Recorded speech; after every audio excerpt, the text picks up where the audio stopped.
அஸ்ஸலாமு அலைக்கும் வரஹ்மத்துல்லாஹி வபரகாத்துஹு. Good evening. நான் பேசுற எல்லாரும் கிளியரா விளங்குதா?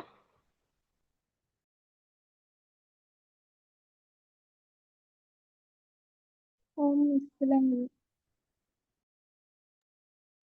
ஓகே.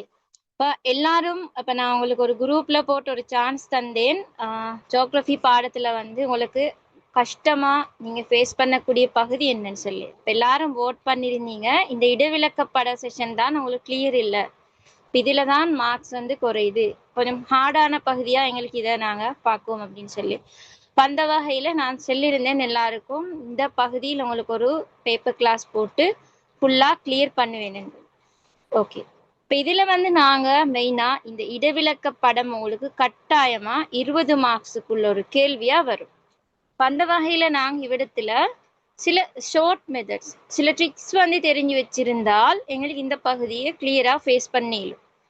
அதுல ஒன்று என்னென்றால், இந்த தேசப்படத்தில் இருக்கக்கூடிய இந்த பகுதியில் உள்ள பௌதீக அம்சங்களுக்குள்ள என்ன வரும், அதே மாதிரி பண்பாட்டு அம்சங்களுக்குள்ள என்ன வரும்ன்றது ஃபர்ஸ்டே தெரிஞ்சிருக்கணும்.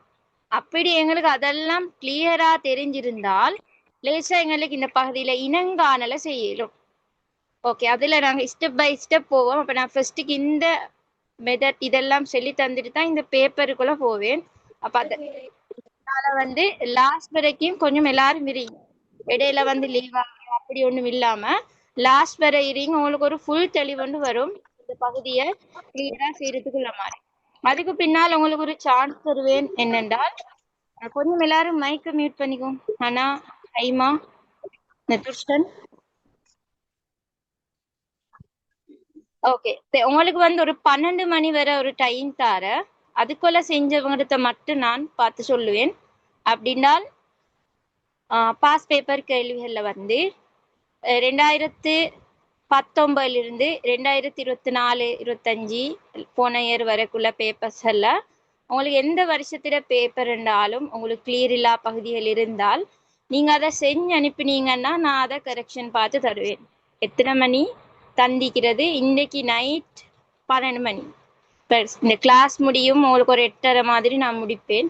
அதுக்கு பிறகு அவடத்துல உங்களுக்கு ஒரு டைம் ஒன்று இருக்குது.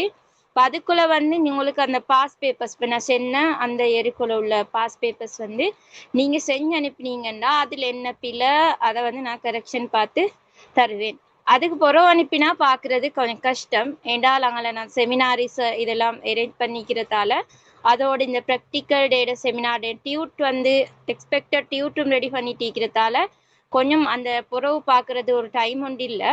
அப்போ அதால வந்து இன்றைக்கு நைட்டுக்குள்ள அனுப்பினவங்கிட்ட நான் நாளை இப்போ நீங்கள் அனுப்பினீங்கன்னா அதெல்லாம் பார்த்து வச்சு உங்களுக்கு நாளைக்கு அதில் என்ன பிழை இதில் என்னென்ன இதை வந்து நீங்கள் இன்க்ளூட் பண்ணணும் இந்த விஷயங்கள் எல்லாம் உங்களுக்கு சொல்லி ஒரு வாய்ஸ் போடுவேன். அப்படி செஞ்சவங்க ஆல்ரெடி செஞ்சு வச்சு இருந்தவங்க அப்படி அவங்களுக்கு அனுப்பலும் அதில் உள்ள அந்த கரெக்ஷன் வந்து பார்த்து தருவேன். அதோட இந்த பேப்பர் இது வந்து 2018 பேப்பரை வச்சு நான் போட்ட கேள்விகள். அப்படின்னு சொன்னால் 2018 பாஸ் பேப்பர்ட இடைவிலக்கப்பட தாள வச்சு நான் எடுத்த கேள்விகள். இப்ப நீங்க பாஸ் பேப்பர் கேள்வி எடுத்ததுக்கு இந்த கேள்விகள் இருக்காது, கொஞ்சம் டிஃபரெண்ட் ஒன்று இருக்கும். அப்ப அது எல்லாருமே செய்யற இதுதானே, அந்த பாஸ் பேப்பரை பார்த்து அப்படி அதில் உள்ள விடைகளும் இருக்கும் அதை பார்த்து செய்வாங்க. நான் இவ்விடத்துல வந்து நான் கேள்விகள் எடுத்திருக்கேன். இப்போ உங்களுக்கு வந்து இது கொஞ்சம் டிஃபரெண்டான ஒரு பேப்பரா இருக்கலாம். பாஸ் பேப்பர் அல்ல இது. அதாவது 2018 பாஸ் பேப்பர்ட இடைவிலக்கப்பட தாள வச்சு செய்யக்கூடிய ஒரு பேப்பர். எக்ஸ்பெக்டடா ஒரு எடுத்த ஒரு கேள்விகள் தான். இது வந்து நான் போன முறை செஞ்ச ஒரு பேப்பர். நீங்க இந்த பேப்பரையும் போன முறை ஃபைனலுக்கு கொடுத்த பேப்பரையும் பாருங்க, கிட்டத்தட்ட சேம் ஆகிக்கும். அதாவது அதுலேயும் வீதிட நீளம் கேட்டிருந்தேன். அதோட இந்த இடைவிலக்கவியல் தன்மைகள், அதோட இந்த தரை தோற்றம் போக்குவரத்துக்கு இடையிலான தொடர்பு, இப்படியான கேள்விகள் போன முறை இருந்த. இந்த முறை வந்து இப்படி ஆன பேப்பர்ஸ்ல இந்த முறை வரக்கூடியது மெயினா எங்களுக்கு பார்க்கலும் இப்படியுமே அளவு திட்டத்தில் ஒன்று வரும். இந்த முறை அளவு திட்டத்தில் ஒரு கேள்வி ஒன்று கேட்டு வரையிலும் இந்த விஷயங்கள் அப்படி ஒரு எக்ஸ்பெக்டட் பேப்பர் வந்து உங்களுக்கு இன்ஷா அல்லாஹ் இந்த 10 டே ப்ராக்டிக்கல் செமினார்ல வந்து அதை ஒன்று கிளியர் பண்ணுவேன். அதுல ஒரு பேப்பர் எல்லாம் செய்யறது எப்படி மேக்சிமம் 4 கேள்விகள் ஃபுல் கம்ப்ளீட்டா முடிப்பேன். அந்த 4 கேள்வியை நீங்க செய்வதனூடாக உங்களுக்கு அதுல எப்படியுமே அந்த 4லேயும் மிக்ஸ் ஆகி சரி இல்லாட்டி ஒரு பேப்பர்ல சரி உள்ளது எப்படியுமே வரும். அப்படியான ஒரு எக்ஸ்பெக்டட் பேப்பர் தான் அந்த ஃபைனல் செமினார், அந்த 10 நாள் ப்ராக்டிக்கல் செமினார்லையும் அதுல செய்வேன். ஓகே, அடுத்த விஷயமா இப்ப நான் பார்ப்போம். இதுல வந்து இந்த பகுதியை நாங்க ஃபேஸ் பண்ணா என்னென்ன விஷயங்களை தெரிஞ்சிருக்கணும். இப்போ ஒன்று வந்து இதில் உள்ள பௌதிக அம்சங்கள் என்னென்ன, பண்பாட்டு அம்சங்கள் என்னென்னு தெரிஞ்சிருக்கணும். இதுல இருக்கிற பௌதிக அம்சங்கள் பார்த்தோம் அப்படின்னு என்ன, தரை தோற்ற உறுப்புகள். பௌதிக அம்சத்துக்குள்ள வந்து தரை தோற்ற உறுப்புகள் என்னென்னது நாங்க தெரிஞ்சிருக்கணும். அதாவது தரை தோற்ற உறுப்புகள் எடுத்து பார்த்தோம்னு சொன்னால் என்ன, மென்சாய்வு, குவி உச்சாய்வு, தொடரலை நிலம், அதே மாதிரி ஓங்கல் சாய்வு, குத்துச்சாய்வு, அதே போல் மேற்று நிலம், மடி, பள்ளத்தாக்கு, சுவடு, இதெல்லாமே தரை தோற்ற உறுப்புக்குள்ள வரும். அப்ப இப்படி உங்களுக்கு தரை தோற்ற உறுப்புக்குள்ள என்னென்ன இருக்கின்றதை தெரியாம உங்களுக்கு போயிட்டு பேப்பர் செய்யலுமா இல்ல. அப்ப அதாலதான் நான் ஆல்ரெடி சொன்னேன், தியரி வந்து நல்லா கிளியரா இருக்கணும். இந்த பகுதியை நாங்க ஃபேஸ் பண்ணேன்னா தியரி கொஞ்சம் கிளியரா இருக்கணும். அந்த வகையில ஃபர்ஸ்ட்டுக்கு நீங்க அந்த தரை தோற்ற உறுப்புகள்ல என்னென்ன ஈக்குது என்னத்தை படிங்க. இந்த பேப்பரை நீங்க ஃபேஸ் பண்ண என்ன சொன்ன, ஃபர்ஸ்ட்டுக்கு பௌதிக அம்சத்துக்குள்ள தரை தோற்ற உறுப்புகளுக்குள்ள என்னென்ன இருக்குது என்னத்தை ஃபர்ஸ்ட் ஸ்டெப்பா படிங்க. அதுக்கு பின்னால வடிகால் வடிவங்கள்ல என்னென்ன இருக்குன்னத தெரிஞ்சிருக்கணும். வடிகால் வடிவங்கள் வேற, வடிகால் அம்சங்கள் வேற. வடிகால் வடிவங்கள் சொன்னால் அந்த ஆரை வடிகால், மரநிகர் வடிகால், கங்கண வடிகால், அலியடைப்பு வடிகால், நீதுகள். இதெல்லாம் இனங்காணி எப்படின்னு சொல்லி ஆல்ரெடி நான் உங்களுக்கு தியரி கிளாஸ்ல ஃபுல்லா கிளியர் பண்ணிக்கிறேன், எல்லாத்தையும் எப்படி இனங்காணுன்னு சொல்லி. அப்ப அந்த வகையில வடிகால் வடிவங்கள் என்ன இருக்குன்னு சொன்னால் ஆரை வடிகால், மரநிகர் வடிகால், அதே போல கங்கண வடிகால், அலியடைப்பு வடிகால், இது வரும். அதே மாதிரி வடிகால் அம்சங்களுக்குள்ள என்ன வரும் என்றதை நாங்க தெரிஞ்சிருக்கோம். வடிகால் அம்சங்களுக்குள்ள என்னன்னு சொன்னால் ஆற்று தொகுதி, அதே மாதிரி மியாந்தர் வளைவு, பிரதான ஆறு, இந்த கிளை ஆறு, சேற்று நிலம், இந்த நீரேண்டு பிரதேசங்கள், நீர் பிரிப்பு, அதே போல பின்னி ஆறு, இதெல்லாமே வடிகால் அம்சங்களுக்குள்ள வரும். இது ஆற்று தொகுதி, பிரதான ஆறு, நீர் பிரிநிலம், இந்த மியாந்தர் வளைவு, கிளையாறு, சேற்று நிலம், பிணியாறு, இதெல்லாமே வடிகால் அம்சங்களுக்குள்ள வரும். அதே போல அடுத்ததா நாங்க தெரிஞ்சிருக்கோம் கரையோர அம்சங்களுக்குள்ள என்னென்ன வரும் என்று. கரையோர அம்சங்களுக்குள்ள என்னென்ன வரும் என்று, கரையோர அம்சங்கள் சொன்னா வந்து அதுல வந்து கலப்பு வரும், முனை வரும், குடா வரும், தீவுகள், மணற்றடை, இதெல்லாம் கரையோர அம்சங்களுக்குள்ள வரும். கலப்பு, களிமுகம், குடா, தீவு, முனை, மணற்றடை, இதெல்லாமே கரையோர அம்சங்களுக்குள்ள வரும். அடுத்த அம்சங்களுக்குள்ள கொஞ்சம் மைக்க மியூட் பண்ணிக்கோங்க. ரிமூவ் பண்ணினா உங்களுக்கு ரிட்டர்ன் ஜாயின் ஆவேல அப்போ. ஓகே, அடுத்ததா வந்து இயற்கை தாவரங்களுக்குள்ள என்னென்ன வரும்னு தெரிஞ்சிருக்கணும். இப்ப சில பேரு மாத்திக்கொள்ள ஒரு விஷயம் என்னென்றால் தாவர பரம்பல், இயற்கை தாவரம், பயிர் பரம்பலும் இயற்கை தாவரம் வந்தா ரெண்டு ஒன்றுன்னு நினைக்கிறேன். பயிர் பரம்பலும் டிஃபரெண்டா, பயிர் பரம்பலுக்குள்ள என்னென்ன வரும்?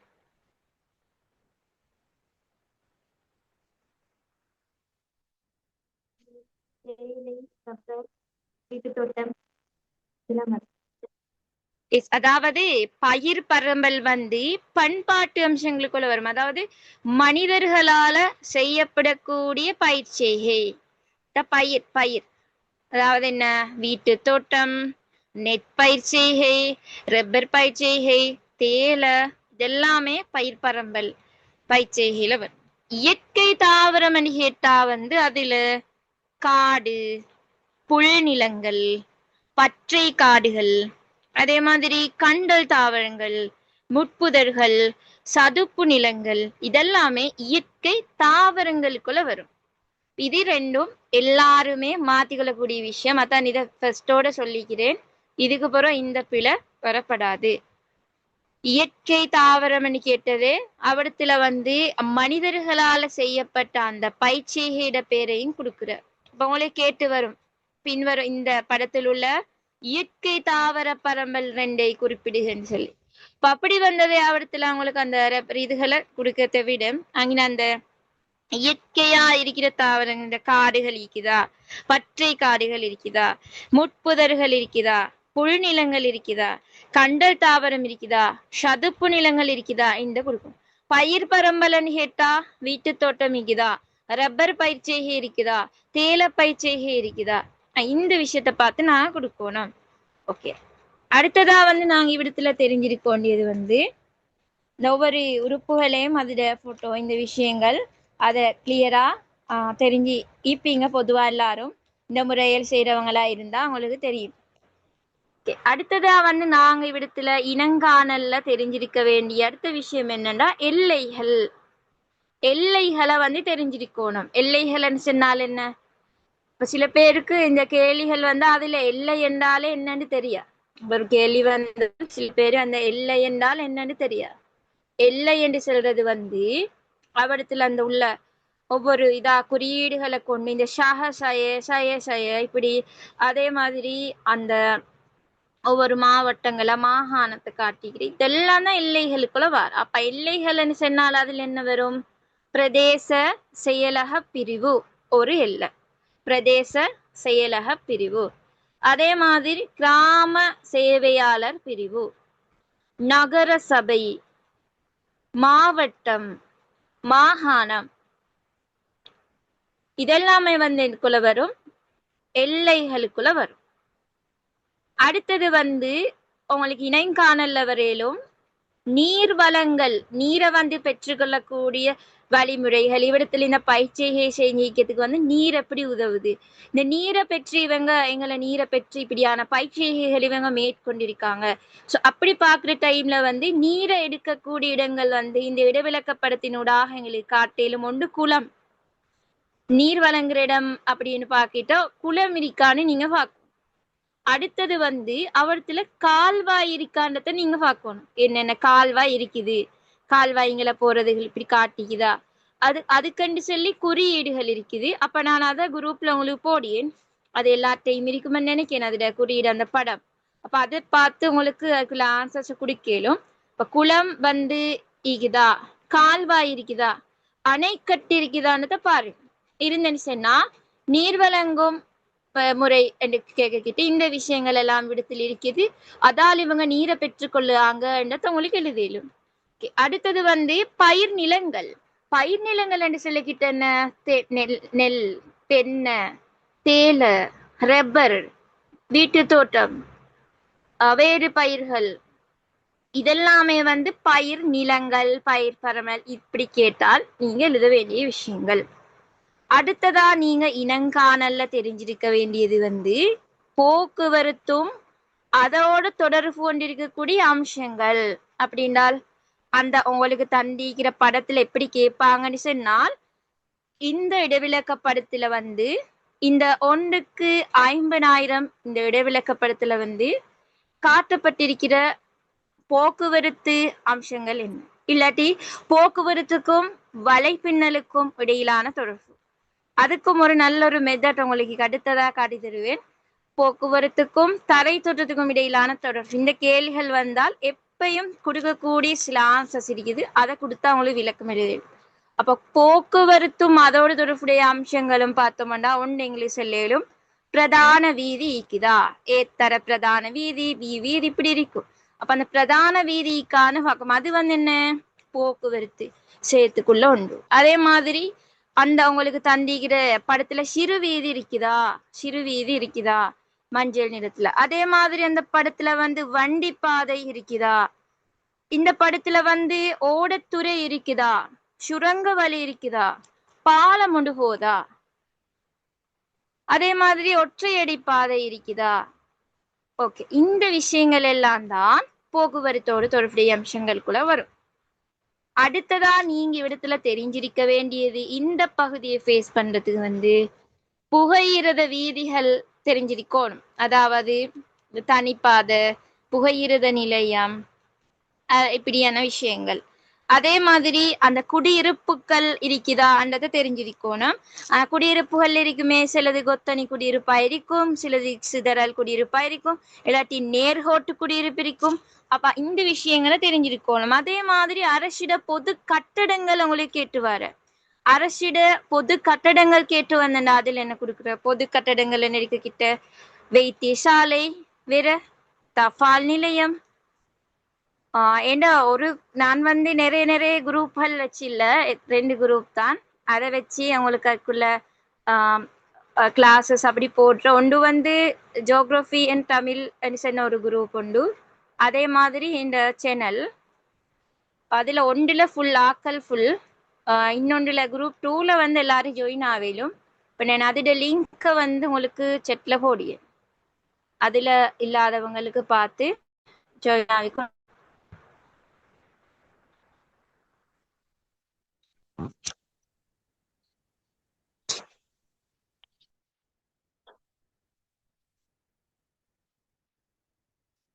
ஓகே, நான் அவங்களை எல்லாருக்கும் டவுட் கேட்க ஒரு டைம் தருவேன். இதை ஃபுல் விளங்கப்படுத்தி விட்டுட்டு பேப்பரை ஃபேஸ் பண்ணிட்டு போனதுக்கு பின்னால நிறைய டவுட்ஸ் இருக்கும், எல்லாம் கேட்டு கிளியர் பண்ணிக்கோங்க. இது எல்லாரும் கேட்ட ரிக்வஸ்டுக்காக வேண்டி எடிட் பண்ணின கிளாஸ். இப்போ இதில் ரெக்கார்ட் போடுறல்ல, இப்போ அதை ஆல்ரெடியும் சொல்லிக்கிறேன். ஏன்னா நானும் நிறைய செடல் எனக்கும் இந்த கிளாஸ் இது எல்லாத்திலையும் வச்சுட்டு தான் உங்களுக்கு சொல்லி இந்த ஃப்ரீ கிளாஸை போட்டது. ஓகே, நிறைய விதத்துல ஜாயின் பண்ணிக்கிங்க. அடுத்தது என்ன பேக்கேஜ்ல 100 பேர் தான் ஜாயின் ஆவேலும். நான் அந்த தமிழ் ஃபைனல் செமினாருக்கு 300 பேர் 400 பேர் அந்த பேக்கேஜ் எடுத்துக்கிறேன். அப்போ அதாலேயும் இப்பயும் நிறைய பேர் வந்துட்டு இப்போ கொஞ்சம் ஜாயின் பண்றவங்க இருந்தால் அதோட அந்த டைமுக்கு ஜாயின் ஆகிக்குள்ள பாருங்க. ரெக்கார்ட் இடத்துல கிடைக்காது, கிளவுட் ரெக்கார்ட் போடுகல்ல. அடுத்த நான் என் அடுத்த குரூப்பை போடுறேன் லிங்கை கேட்கீங்க. நிறைய பேர் வெயிட் பண்ணுங்க. ஜியோகிராஃபி அண்ட் தமிழோட செகண்ட் குரூப் தான் நீக்குது, மற்ற குரூப் ஃபுல். நான் அதோட லிங்கை போடியேன்.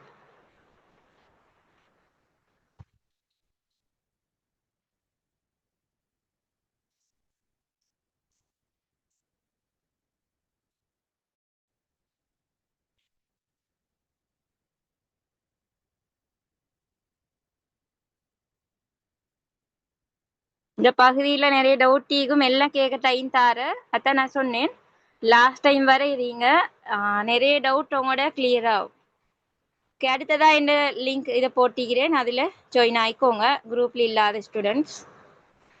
ஓகே, அப்ப வேறு அம்சங்கள் என்ன சொல்லிக்கிட்ட குடியிருப்புகள் என்ன இருக்குதுன்றது தெரியணும். அதே மாதிரி அரசிட பொது கட்டடங்களை தெரிஞ்சிருக்கணும். அதே மாதிரி அந்த பொது கட்டடங்கள் சொன்னா என்னென்ன வரும் சொல்லும் பாப்போம். தபால் நிலையங்கள் எடுக்கலும், அதே மாதிரி வைத்தியசாலை, வேற பாடசாலை, வேற ஹோட்டல், வேற நீதிமன்றம், எஸ் நீதிமன்றம், தபாலகம், எஸ் போலீஸ் நிலையம். ஓகே, இப்படி நிறைய விஷயம் இருக்குது. அப்ப அதெல்லாம் பொது கட்டடங்கள்னு கேட்டா எழுத வேண்டியது நீங்க கேள்வி வரும் அவங்களுக்கு. இந்த படத்தில் இருக்கிற பொது கட்டடங்களோட பேரை சொல்லி வரலாம். அப்ப அந்த விஷயத்த எழுதினீங்கன்னா ஓகே. அடுத்ததா நீங்க இவ்விடத்துல தெரிஞ்சிருக்க வேண்டியது இந்த குறுக்கு பக்க பார்வை வரைகிறது. குறுக்கு பக்க பார்வை வரையுது என்றால் அதோட அந்த ஃபார்மட்டை நான் குயிக்கா சொல்லிட்டு போறேன், அதை ஒரே அடியா விளங்கிக்கோங்க. ஃபர்ஸ்ட்டுக்கு என்ன செய்யணும்னா, நாங்க குறுக்கு பக்க பார்வை வரையுதுன்னு சொன்னால் ஒரு வேறையா ஒரு கடுதாசம்னு எடுத்துக்கொள்ளணும். எடுத்து அதை 2ஆ மடிச்சு வச்சுக்கொள்ளணும். அதுக்கு பின்னால அவங்களுக்கு தந்திக்கிற அந்த இடவிலக்கப்படத்தால கோடிக்கும் ஏபி கோடு சிடி கோடு அதுக்கு தான் வரைய சொல்லி வந்துடும். அப்ப அந்த கோட்டோட பனிக்கு அந்த தாளை வைக்கணும், பனிக்கு அந்த தாளை வைக்கணும். வச்சு நாங்க அந்த கோடுகளை பார்த்து பார்த்து பார்த்து அந்த தாளை படுத மாதிரி மார்க் பண்ணிட்டு போகணும். அதுட எப்படின்னு சொன்னால் இப்ப இப்படி இந்த கோடு என்றால் இவ்விடத்துல வந்து நாங்க தாளை வச்சு அப்ப தாள் இப்படி இப்படி இப்படி மார்க் பண்ணி பட்டிருக்கும், இப்படி இப்படி இப்படி அந்த கோடுகள் மார்க் பண்ணப்பட்டிருக்கும். அதுக்கு பின்னால இந்த ஏபி கோட ஏபியோ சிடியோ ஏதோ கோடு வரும், அந்த கோடை நாங்க ரூலரை வச்சு அளக்கணும். அளந்து ஒரு வரைபுத்தாள் ஒன்றை கேட்டெடுத்து அந்த வரைபுத்தாள்ல இப்படி நாங்க அந்த கோடை எழுதணும், அளந்துதான் போடணும். போட்டு ஏபின்னு போட்டுட்டு இன்னொன்றுக்கு 50,000 எண்ணத்தை போடணும். அதுக்கு பின்னால இதோட லாஸ்ட் புள்ளி வந்து 0 எண்ணத்தை போடணும். அதுக்கு பிறகு வந்து இதுல இவ்விடத்துல கொண்டு வந்து தாளை வச்சு அப்படி நாங்க உயர்த்தி உயர்த்தி அந்த மார்க் பண்ணிட்டு போகணும் இதில் உள்ள விஷயங்களை. அதுல சிலது வந்து 200லேருந்து தொடங்கிருக்கும், 200 300 400ன்னு சொல்லி. அப்ப அந்த 0த்துக்கும் 200 400ன்னு போனா 0த்துக்கும் இதுக்கும் இடையில கெப் எத்தனை 200. அதுக்கு பிறகு போறதெல்லாம் 300 400ன்னு வைத்திருந்தால் இதுட கெப் 200 இதுட கெப் 100ன்னு சொன்னாத்தான் நாங்க இவ்விடத்துல முறிகோடு போடணும். இல்லாட்டி முறிகோட போட வேண்டிய தேவை இல்லை. இப்போ முறிகோடு போடுறதுக்கு காரணம் என்ன? சில பேருக்கு வந்து ஏன் முறிகோடு போடுன்னு தெரிய சும்மா போட்டுக்கும் போடு, சிலது போடுவாங்க சிலது போடு இல்லை. காரணம் வந்து முறிகோடு போடுறதுக்கு இந்த 0த்துக்கும் முதலாவது நம்பருக்கும் இடையிலான இடைத்தூரமும் அதுக்கு பிறகு வரக்கூடியது அந்த இடைத்தூரமும் டிஃபரண்டா இருந்தால் நாங்க முறிகோடு போடுவோம். டிஃபரண்ட் இல்லாம ஒரே மாதிரி பெய்த்திருந்தால் இப்ப 0 100 200 300 400 அப்படி பெய்த்திருந்தால் முறிகோடு போட வேண்டிய தேவை இல்லை. 0த்துக்கு பிறகு 200 வந்து அதுக்கு பின்னால 300 400ன்னு வைத்திருந்தால் நாங்க முறிகோடு போடணும். அப்ப இப்படி போட்டு அதை கீறிட்டு அதுக்கு பின்னால அதுல வந்து தாளை இങ്ങനെ கீழே கொண்டு வந்து வச்சு இப்படி உயர்த்தி உயர்த்தி அதை மார்க் பண்ணிட்டு போய்த்துட்டு இப்படி நாங்க இணைச்சி கீறிட்டு உள்ளுக்கு வந்து ப்ரௌன் கலர் பண்ணணும். அதுக்கு பின்னால இங்கல வந்து உயரத்துல மீட்டர்னு போடவும் மேலும், இல்லாட்டி சைட்ல உயரம் மீட்டர் இல்லைன்னு போடவும் மேலும். அதுக்கு பின்னால் இவ்விடத்துல ஹெட்டிங் போடணும் கட்டாயமா. என்ன கோட்டுக்குள்ள இந்த படம் குறுக்கு பக்க பார்வை என்னத்தை நாங்க ஹெட்டிங் போடணும். போட்டுட்டு எல்லாத்தையும் சேர்த்து ஒரு பாக்ஸ் ஒன்று பண்ணணும். இந்த ஃபார்மட்ல தான் குறுக்கு பக்க பார்வைக்கு இருக்கு. இப்ப இந்த ஃபார்மட் எல்லாம் உங்களோட சரியாயிந்து அவங்களோட குறுக்கு பக்க பார்வை மட்டும் பிழையாயினால் நீங்க இந்த எழுதினது இருக்குதானே, இங்கே எழுதினது 1க்கு 50,000 போட்டது அதுக்கு எல்லாமே மார்க்ஸ் ஈக்கி நீங்க அந்த கீரின் அந்த படத்து மார்க்ஸும் மார்க்ஸ் ஈக்காது. அப்ப அதால வந்து அந்த கீறு ஃபார்மட்டை வந்து நீங்க கிளியரா கீறிக்கோங்க. இந்த கீரின படத்துக்கு மட்டும் உள்ள அந்த 2 மார்க்ஸ் கூட நீங்க இருக்கிற அந்த 1 மார்க்ஸ் உங்களுக்கு கிடைக்கலும். இப்படி தான் வந்து மார்க்ஸ் போடுவாங்க. அப்ப அதால் அந்த கீறு ஃபார்மட் தெரியும் என்றால் அந்த ஃபார்மட்டை வந்து அந்த ஒழுங்கமைப்பு ஒழுங்கா கீறி படத்தை நீங்க பிழையா கீறினாலும் பரவாயில்ல, இடத்துல அந்த எழுதுற ஃபார்மட்டை வந்து தெரிஞ்சுக்கோங்க. அப்ப அதால் அதுக்குள்ள அந்த 2 மார்க்ஸ் உங்களுக்கு எடுக்கலும். இப்ப 4 மார்க்ஸ் போடுன்னு சொன்னால் அந்த இவ்விடத்துல வந்து உங்களுக்கு இதுட 2 மார்க்ஸ் கிடைச்சிக்கும், இட 2 மார்க்ஸ் கிடைச்சிக்காது. 3 புள்ளி போடுன்னு சொன்னால் அந்த 3 புள்ளியிலையும் அந்த 1 மார்க்ஸ் உங்களுக்கு கிடைச்சிக்கும், 2 மார்க்ஸ் கிடைச்சிக்காது. அப்படிதான் உங்களோட மார்க்ஸ் வந்து வரும். அப்ப அதால இந்த ஃபார்மட்டை வந்து விளங்கிக்கோங்க. ஓகே, அடுத்ததா நாங்க இவ்விடத்துல தெரிஞ்சிருக்க வேண்டியது வந்து அளவு திட்டம். அளவு திட்டம் வந்து எப்படி வரையுதுன்ற விஷயம். அளவு திட்டம் வந்து வரையுதுன்னு சொன்னா வந்து ஒன்று வந்து நீங்க தெரிஞ்சிருக்கோணும் வந்து 1க்கு 50,000 படம், 1க்கு 50,000 படம். அப்ப இதுல வந்து எப்படி நாங்க பாக்குறேன்னு சொன்னால் இந்த அளவு திட்டத்துக்கு அந்த சமன்பாடு நாங்க ஃபர்ஸ்ட் தெரிஞ்சிருக்கணுமே. அதாவது 1 சென்டிமீட்டர் எத்தனை கிலோமீட்டருக்கு சமன்? 2 ஒரு கிலோமீட்டர். எஸ், 2 கிலோமீட்டருக்கு வந்து சமன் ஆகுது. அப்ப அந்த வகையில 2 சென்டிமீட்டர் என்றால்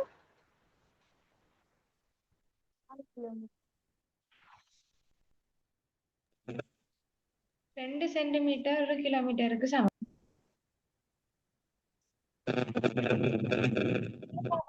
இதா சரி சொல்லுங்க. 4 கிலோமீட்டர்.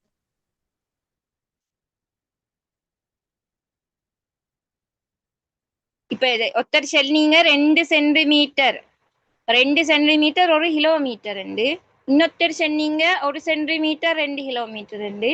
சரியானது சொல்லுமா அப்போ? 2 சென்டிமீட்டர் 2 4 கிலோமீட்டர். சென்டிமீட்டர் சமன் 1 கிலோமீட்டர். Very good. இதுதான் சரியா? அப்ப அது மாறி படிச்சுத்தர் இல்லாட்டி மாறி பட்டி செல்லிப்பட்டிக்குமா? 2 சென்டிமீட்டர் தான் சமனாவது 1 கிலோமீட்டருக்கு. அந்த வகையில இது நாங்க எப்படி பார்க்கின்றால்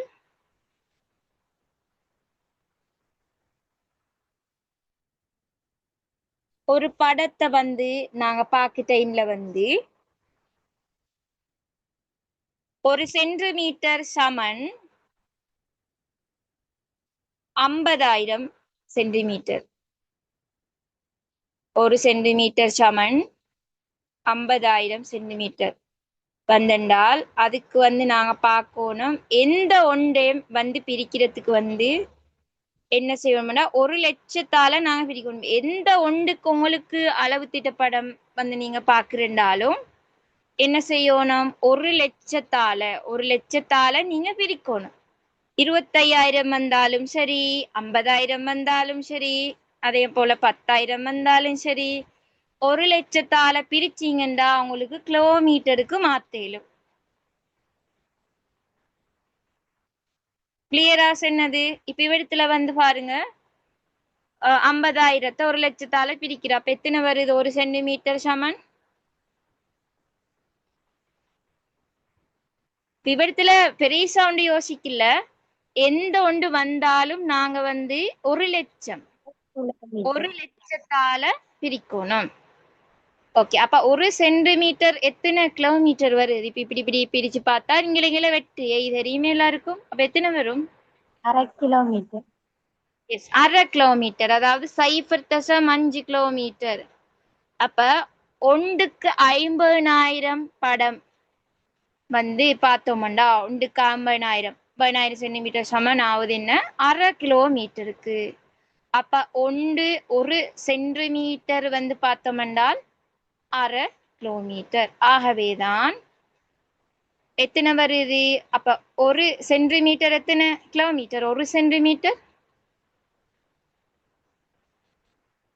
1000. அது இல்ல நான் கேட்டேன். இப்ப நான் பார்த்தோமே 1 கிலோமீட்டர் எத்தனை சென்டிமீட்டர் வரும்? நோமலா நான் கேட்கிறேன். 2 சென்டிமீட்டர். 1 கிலோமீட்டர் 1 கிலோமீட்டர் எத்தனை சென்டிமீட்டர்? 2 அதே சென்டிமீட்டர். 1/2 கிலோமீட்டர் எத்தனை சென்டிமீட்டர்? சொல்லுமாவும். 1 centimetre. Centimetre. 1 kilometre 2 centimetre. 1/2 kilometre 1 centimetre. 1 centimetre. அப்ப நாங்க கீறிய படம் அளவு திட்ட படம் 1/2 கிலோமீட்டர் படம் சொன்னா ஒரு சென்டிமீட்டர்ல கீறினோம்டா எங்கட இது படம் சரியாகும். அதாவது ஒன்றுக்கு 50,000 படத்துல அளவு திட்டம் படங்கிற சொல்லியே. அப்ப நான் கீறிய படத்தை ஒவ்வொன்று 1 2 3 எடுக்க கிட்ட கெப் 1/2 கிலோமீட்டர். இன பூச்சியம் 1 2 அது மாதிரி இங்க 1 இங்க 2 இப்படின்னு டைமுக்கு இங்கிருந்து நான் கீறினோம் என்றால் இந்த ஒவ்வொன்றுக்கும் கெப் என்ன 1/2 கிலோமீட்டர். அதாவது ஒன்றுக்கு 50,000 படுத்து. இது விளங்கினா?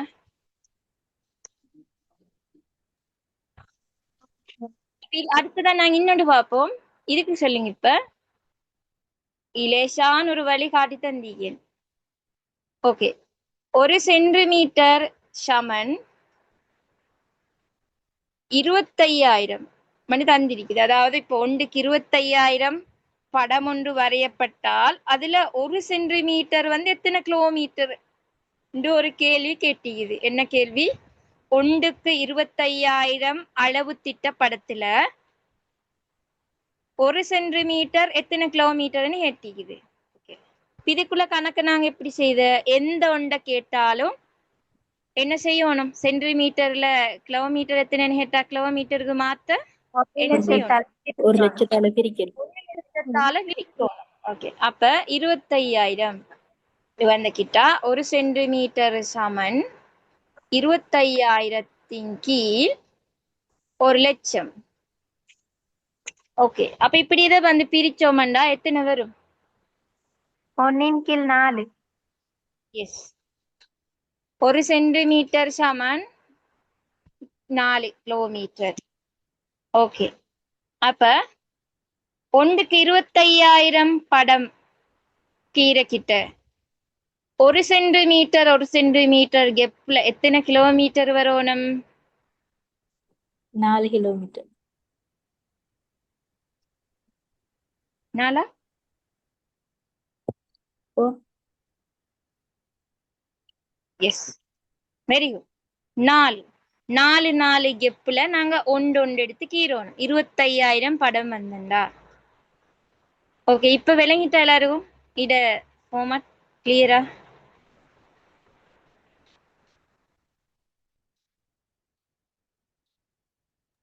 ஆம் டீச்சர். ஓகே, அதே மாதிரிதான் இப்ப ஒன்றுக்கு 50,000 படத்துக்கு அளவு திட்டம் இது கீரை கேட்டு வந்தேன்னு சொன்னால் எத்தனை வரும்? ஒன்றுக்கு 50,000 கீரைன்னா 2 2 2. Very good. 2 கெப்ல கீரோணும். அப்ப இத வந்து மாத்திக்கொள்ள வேணும். இது இன்னொரு மெத்தட்லயும் கீரையிலும். இப்ப அந்த 2 மெத்தட்டும் வந்து தெரிஞ்சவங்க வந்து 2ஐயும் போட்டு குழப்பி கொள்ளுது. அப்படி இல்லாம சரி, ஒரு மெத்தட்ல இந்த மெத்தட் ஓகே, இதை வந்து விலகி கொண்டீங்கன்னா உங்களுக்கு லேசா எல்லாமே செஞ்சுட்டு போயிடும். அப்படி பாக்குற டைம்ல இப்ப ஒன்றுக்கு 2,000 படமா பெருசி, ஒன்றுக்கு 45,000 படமா பெருசி? ஒன்றுக்கு 2,000. 2,000 வரும். ஒன்றுக்கு 2,000 படம் தான் பெருசு. அது அப்படி ஒரு MCQ கேள்வி வாரு. ஓகே, அப்ப நான் இந்த அளவு திட்டத்தை வந்து ஃபேஸ் பண்ண விதமும் படிச்சிட்டோம்.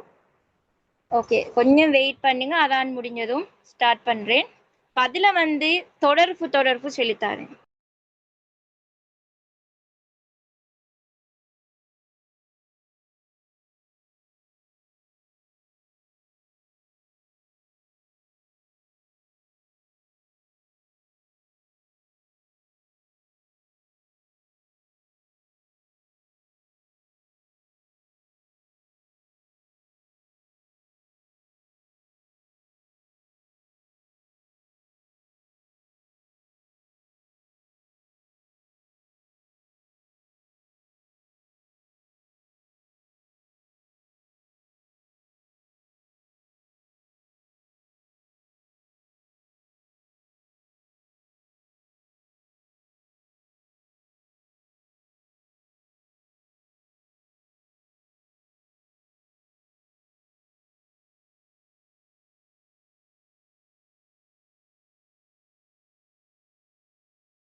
ஓகே, ஸ்டார்ட் பண்ணுவோம். அப்ப இப்படித்தான் வந்து நாங்க அந்த அளவு திட்ட படம் வந்து வரைகிறதுக்குள்ள ட்ரிக்ஸ் அவரோட கிலோமீட்டருக்கு மாத்துரு அப்படின்னு வந்தால் இந்த விஷயத்த வந்து நாங்க செய்வோம். 1,00,000 பிரிக்கோணம். ஓகே, அடுத்ததா வந்து நான் பார்ப்போம் தொடர்பு. டீச்சர் டீச்சர் 1/25,000 படத்துல 1 சென்டிமீட்டர் 4 கிலோமீட்டரா? எஸ், இல்லையே டீச்சர், 4 சென்டிமீட்டர் தானே 1 கிலோமீட்டர். அத்தான் இப்ப நான் கீறிய படத்துல வந்து இப்படி இப்படி படம் வந்து கீறுன்னு சொன்னால் 4 சென்டிமீட்டர் 4 சென்டிமீட்டர்னு எடுத்துட்டு போகணும். வந்து 1 சென்டிமீட்டர் வரணும்.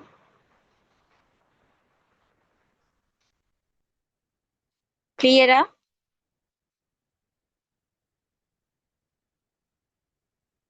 இந்த விலங்கல டீச்சர். நான் கீறிய படம் வந்து 4 சென்டிமீட்டர் இதத்தான் நீக்கோணம். 4 கிலோமீட்டர் தான் நீக்கோணம். வந்து 1 சென்டிமீட்டர் வரும்.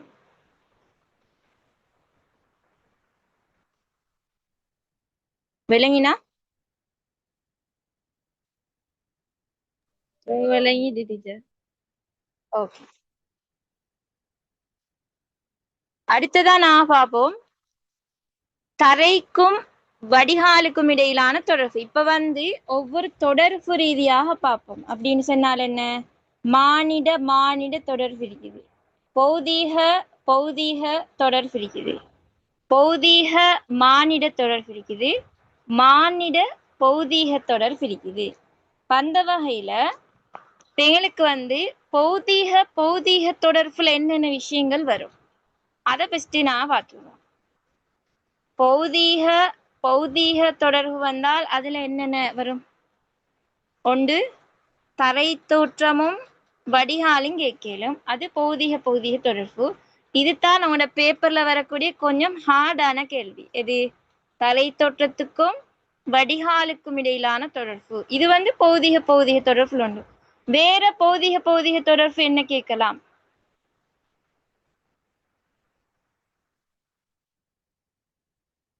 ஒன்று தரை தோற்றத்துக்கும் வடிகாலுக்கும் இடையிலான தொடர்பு கேட்கலும். அடுத்தது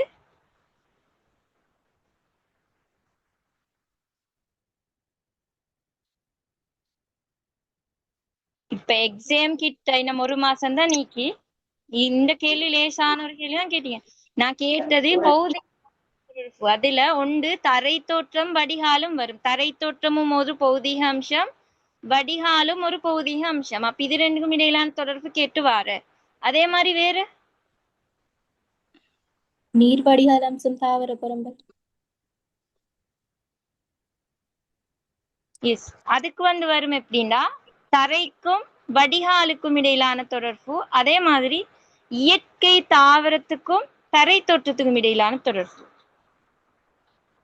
இயற்கை தாவரத்துக்கும் தரை தோற்றத்துக்கும் இடையிலான தொடர்பு. அது ரெண்டும் பௌதிக பௌதிக தொடர்பு. வேற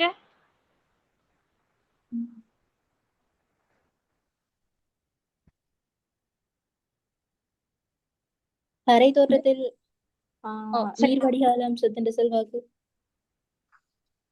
எஸ், வடிகால் வடிவம் மாதிரி வடிகால் அம்சம் கேட்டு வரும். சரி, கிட்டத்தட்ட அப்ப இதுதானே பௌதிக பௌதிக தொடர்புல வரக்கூடியது. ஓகே, அடுத்ததா நாங்க பார்ப்போம் பண்பாட்டு பண்பாட்டு தொடர்பு. விளங்கிட்டா பௌதிக பௌதிக தொடர்புல என்னென்ன வருதுன்றது? ஒன்று தரை தோற்றமும் வடிகாலும் கேட்பாங்க. அதே மாதிரி தரை தோற்ற வடிகால் அம்சம் கேட்கலும், இல்லாட்டி தரை தோற்றம் வடிகால் பாங்கு கேட்கலாம், இல்லாட்டி இயற்கை தாவரத்துக்கும் தரை தோற்றத்துக்கும் இடையிலான தொடர்பு கேட்கலும். ஓகே, இப்படித்தான் பௌதீக பௌதீக தொடர்பு கேட்டு வர. அப்ப நாங்க இதை எப்படி ஃபேஸ் பண்ணேன்னு பார்த்துட்டு பண்பாட்டு பண்பாடு தொடர்பு போவோம். ஓகே, இதுல வந்து பௌதீக பௌதீக தொடர்புல வந்து தரை தோற்றத்துக்கும் வடிகாலுக்கும் இடையிலான தொடர்பு கேட்டென்றால் ஒரு பாயிண்ட்ஸ் என்னென்றால் எப்படியுமே உங்களுக்கு இந்த விடையை நீங்க கொடுத்தீங்கன்னா ஆன்சர் வரும். ஒன்று வந்து உயர் பிரதேசத்திலிருந்து உயர் பிரதேசத்திலிருந்து தாழ்ந்த பகுதிக்கு தண்ணி போகும். எப்பவுமே வந்து என்ன, ஒரு ஆறு வந்து என்ன தரையை நோக்கித்தான் ஓட முற்படுது. அந்த வகையில ஒரு உயர் பிரதேசத்திலிருந்து தான் தாழ்ந்த பகுதிக்கு தண்ணி போகும். அப்ப அது வந்து என்ன, தரை தோற்றத்துக்கும் வடிகாலுக்கும் இடையிலான தொடர்பு. அதே மாதிரி ஒரு நீர் பிரிநிலம் இருக்கக்கூடிய இடத்துல தான் வந்து என்ன நடக்கும், நீர் பிரிந்து போகும். அப்ப அது ஒரு விஷயம். அதே மாதிரி நீர் பிரிநிலம் உருவாவதை வந்து தரை தோற்றம் தான் தீர்மானிக்கும். அந்த தரை தோற்றம் வந்து எப்படி அமைஞ்சிருக்குதோ அப்படி அந்த அந்த தரை தோற்ற அமைப்புக்கு ஏற்ப மாதிரிதான். அதாவது இப்ப உதாரணமா சொன்னால், ஒரு தட்டையான தரையாக இருந்தால்தான் அங்க வந்து என்ன மியாந்தர் வளைவு உருவாக்கப்படும். அப்ப அந்த தட்டையான தரையாக இருந்தனால் அங்க உங்களுக்கு பார்க்கலாம் ஒரு மியாந்தர் வளைவுன்னு இருக்கான்னு சொல்லி. அப்ப அது வந்து என்ன, தரைக்கும் வடிகாலுக்கும் இடையிலான தொடர்பு. அதே மாதிரி தட்டையான கரையோரம் ஈந்தண்டாத்தான் வந்து அங்கின களிமுகம் உருவாக்கப்படும். இல்லாட்டி அங்கின கரிமுகம் உருவாக்கப்படுதல்ல. அதே போல அந்த கடற்கரையோரம் வந்து உயரமாயிந்தாத்தான் அங்கின வந்து பொங்கு முகம் உருவாக்கப்படும். அதே மாதிரி தாழ்ந்த தரை ஈந்தாத்தான் அங்கின வந்து சேற்று நிலம் உருவாக்கப்படும். ஆகவே ஒரு தரை தோற்ற வடிவந்தான் என்ன, வடிகால் பாங்க தீர்மானிக்குது. ஆகவே தரை தோற்றத்துக்கும் வடிகாலுக்கும் இடையிலான தொடர்பு கேட்டால் எங்களுக்கு இந்த பாயிண்ட்ஸ்ல வச்சு ஆன்சர் கொடுத்தோம்னா அது எப்பயும் சரிதான். எப்படியுமே உங்களுக்கு தந்திக்கிற படத்துல தரைக்கும் வடிகாலுக்கும் இடையிலான தொடர்பு கேட்டாங்கன்னால் ஒன்றோ மியாந்தர் வலை ஒன்று இருக்கும் எங்க சரி, இல்லாட்டி ஒரு நீர்பிரி நிலம் ஒன்று பிரிஞ்சு பெய்திருக்கும், இல்லாட்டி ஒரு நீர்வீழ்ச்சி ஒன்று உருவான ஒரு இடமாக இருக்கும், இல்லாட்டி இந்த பொங்குமுகம் உருவான ஒரு இடமாக இருக்கும், இல்லாட்டி ஒரு சேற்று நிலம் ஒன்று இருக்கும். ஸோ இந்த விஷயங்களை வச்சு நாங்கள் எழுதினா சரி. ஓகே, இது கிளியரா? தரைக்கும் வடிகாலும் இடையிலான தொடர்பு கேட்டா எழுதுற மாதிரி.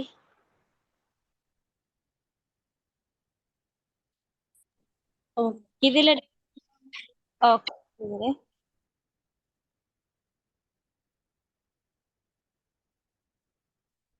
அதே மாதிரி எங்களுக்கு தெரியணும் இயற்கை தாவரத்துக்கும் தரை தோட்டத்துக்கும் இடையிலான தொடர்பு. ஓகே, அப்ப இப்படி வந்தன்னு சொன்னா வந்து கிட்டத்தட்ட இப்ப ஒரு இடத்துல வந்து அந்த தரை தோற்றத்துல வந்து இந்த சுவடு, குன்றுகள், சுவடுகள், பள்ளத்தாக்குகள் எல்லாம் கூடையா இருந்தால் அவடத்துல வந்து இயற்கை தாவரங்கள் வந்து பரம்பிருக்கிறது வீதம் வந்து இதா குறைவா இருக்கும். அங்கே பொதுவாக குன்றா உயர் மலை பகுதியாத்தான் நீக்கும். அதே மாதிரி கிட்டத்தட்ட அங்கே வந்து தாழ்நிலம், தொடரலை நிலம், அதே போல மலை தொடர், பள்ளத்தாக்குகள், அதே மாதிரி கணவாய்கள், தனிக்குன்றுகள், இதெல்லாம் தான் வந்து அங்கே என்ன நடந்திருக்கும், கூடையா இருக்கும். ஒரு தரை தோற்ற அம்சமா இருந்தா அந்த குவிவுச்சாய்வுகள் இருக்கும், புலிவுச்சாய்வு இருக்கும், குத்துச்சாய்வு இருக்கும், சரிவுச்சாய்வு இருக்கும். இப்படியான இந்த விஷயங்கள் எல்லாமே ஒரு தரை தோற்றமாக இருந்தால் அவடத்துல வந்து காணப்படுறது எங்களுக்கு குறிப்பிடலும். அதே மாதிரி இப்ப ஒரு இயற்கை தாவரம் ஒன்று இருக்கிறத வந்து நான் காண்றேன்னு சொன்னா, இப்ப தரை தோற்றத்துக்கும் இந்த இயற்கை தாவரத்துக்கும் இடையிலான தொடர்பு கேட்டால் அப்படி வந்தன்னு சொன்னால் எங்களுக்கு கொடுக்க கூடிய பாயிண்ட்ஸ் என்னென்றால், பொதுவா வந்து இந்த பயிர்நிலங்களை வளர்ச்சி எடுத்து பார்க்க டைம்ல தேலை வந்து இந்த தேலை ரப்பர் எல்லாம் ஒரு படத்தொன்னில் இருந்தேன்னு சொன்னால் உங்களுக்கு அவடத்துல வச்சே உங்களுக்கு டிசைட் பண்ணேலும் இவ்விடம் வந்து ஒரு உயர்நிலமாத்தான் நீக்கும். அப்ப அந்த தரை தோற்றம் வந்து உயர்நிலமாயி இருந்தாத்தான் நாங்க இந்த தேலை ரப்பர் இதெல்லாம் செய்யலும். அதே போல ஒரு நெல் ஒன்று வந்து காணப்படுதுண்டா, அதாவது நெற்பயிர் செய்கை செஞ்சிருந்தாங்கன்னு சொன்னால் அங்கின் எப்படியுமே தரை தோற்றம் வந்து எப்படி இருக்கும், ஒரு சமவெளி நிலமாத்தான் நீக்கும்.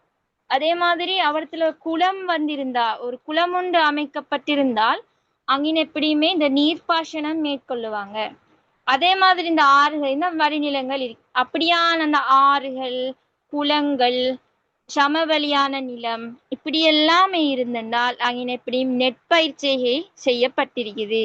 அப்ப தரைக்கும் இந்த பயிரிட வளர்ச்சியில செல்வாக்கு செலுத்த காரணி அப்படின்னு பார்க்க டைம்ல வந்து நெல் வந்திருக்கும். அது வந்து தரை தோற்றம் சமவெளியான நிலமாகவும் குளமும் நாற்று வடி நிலங்களும் இருந்தால் அதெல்லாத்தையும் எடுத்து அந்த நெற்பயிற்சிகை அவங்க செஞ்சிருக்காங்க. அதே மாதிரி தெங்கு பயிற்சிகை அவரத்தில் இருந்தேன்னு சொன்னால் எப்படியுமே அந்த தரை தோற்றம் வந்து சமவெளியான நிலமா தான் நீந்திக்கும். அங்கின தெங்கு பயிற்சிகை செஞ்சிருந்தால் அந்த நிலம் எப்படியுமே என்னைக்கும் சமவெளியான நிலமா தான் இருக்கும். அப்ப அதை வச்சுதான் அங்கின அவங்க செஞ்சிருப்பாங்க.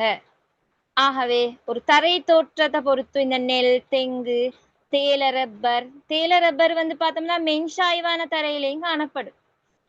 அதே மாதிரி காடுகள் இருந்தன்னு சொன்னால் அந்த உற்பத்தி நில பயன்பாடுன்னு நடந்திருக்காது.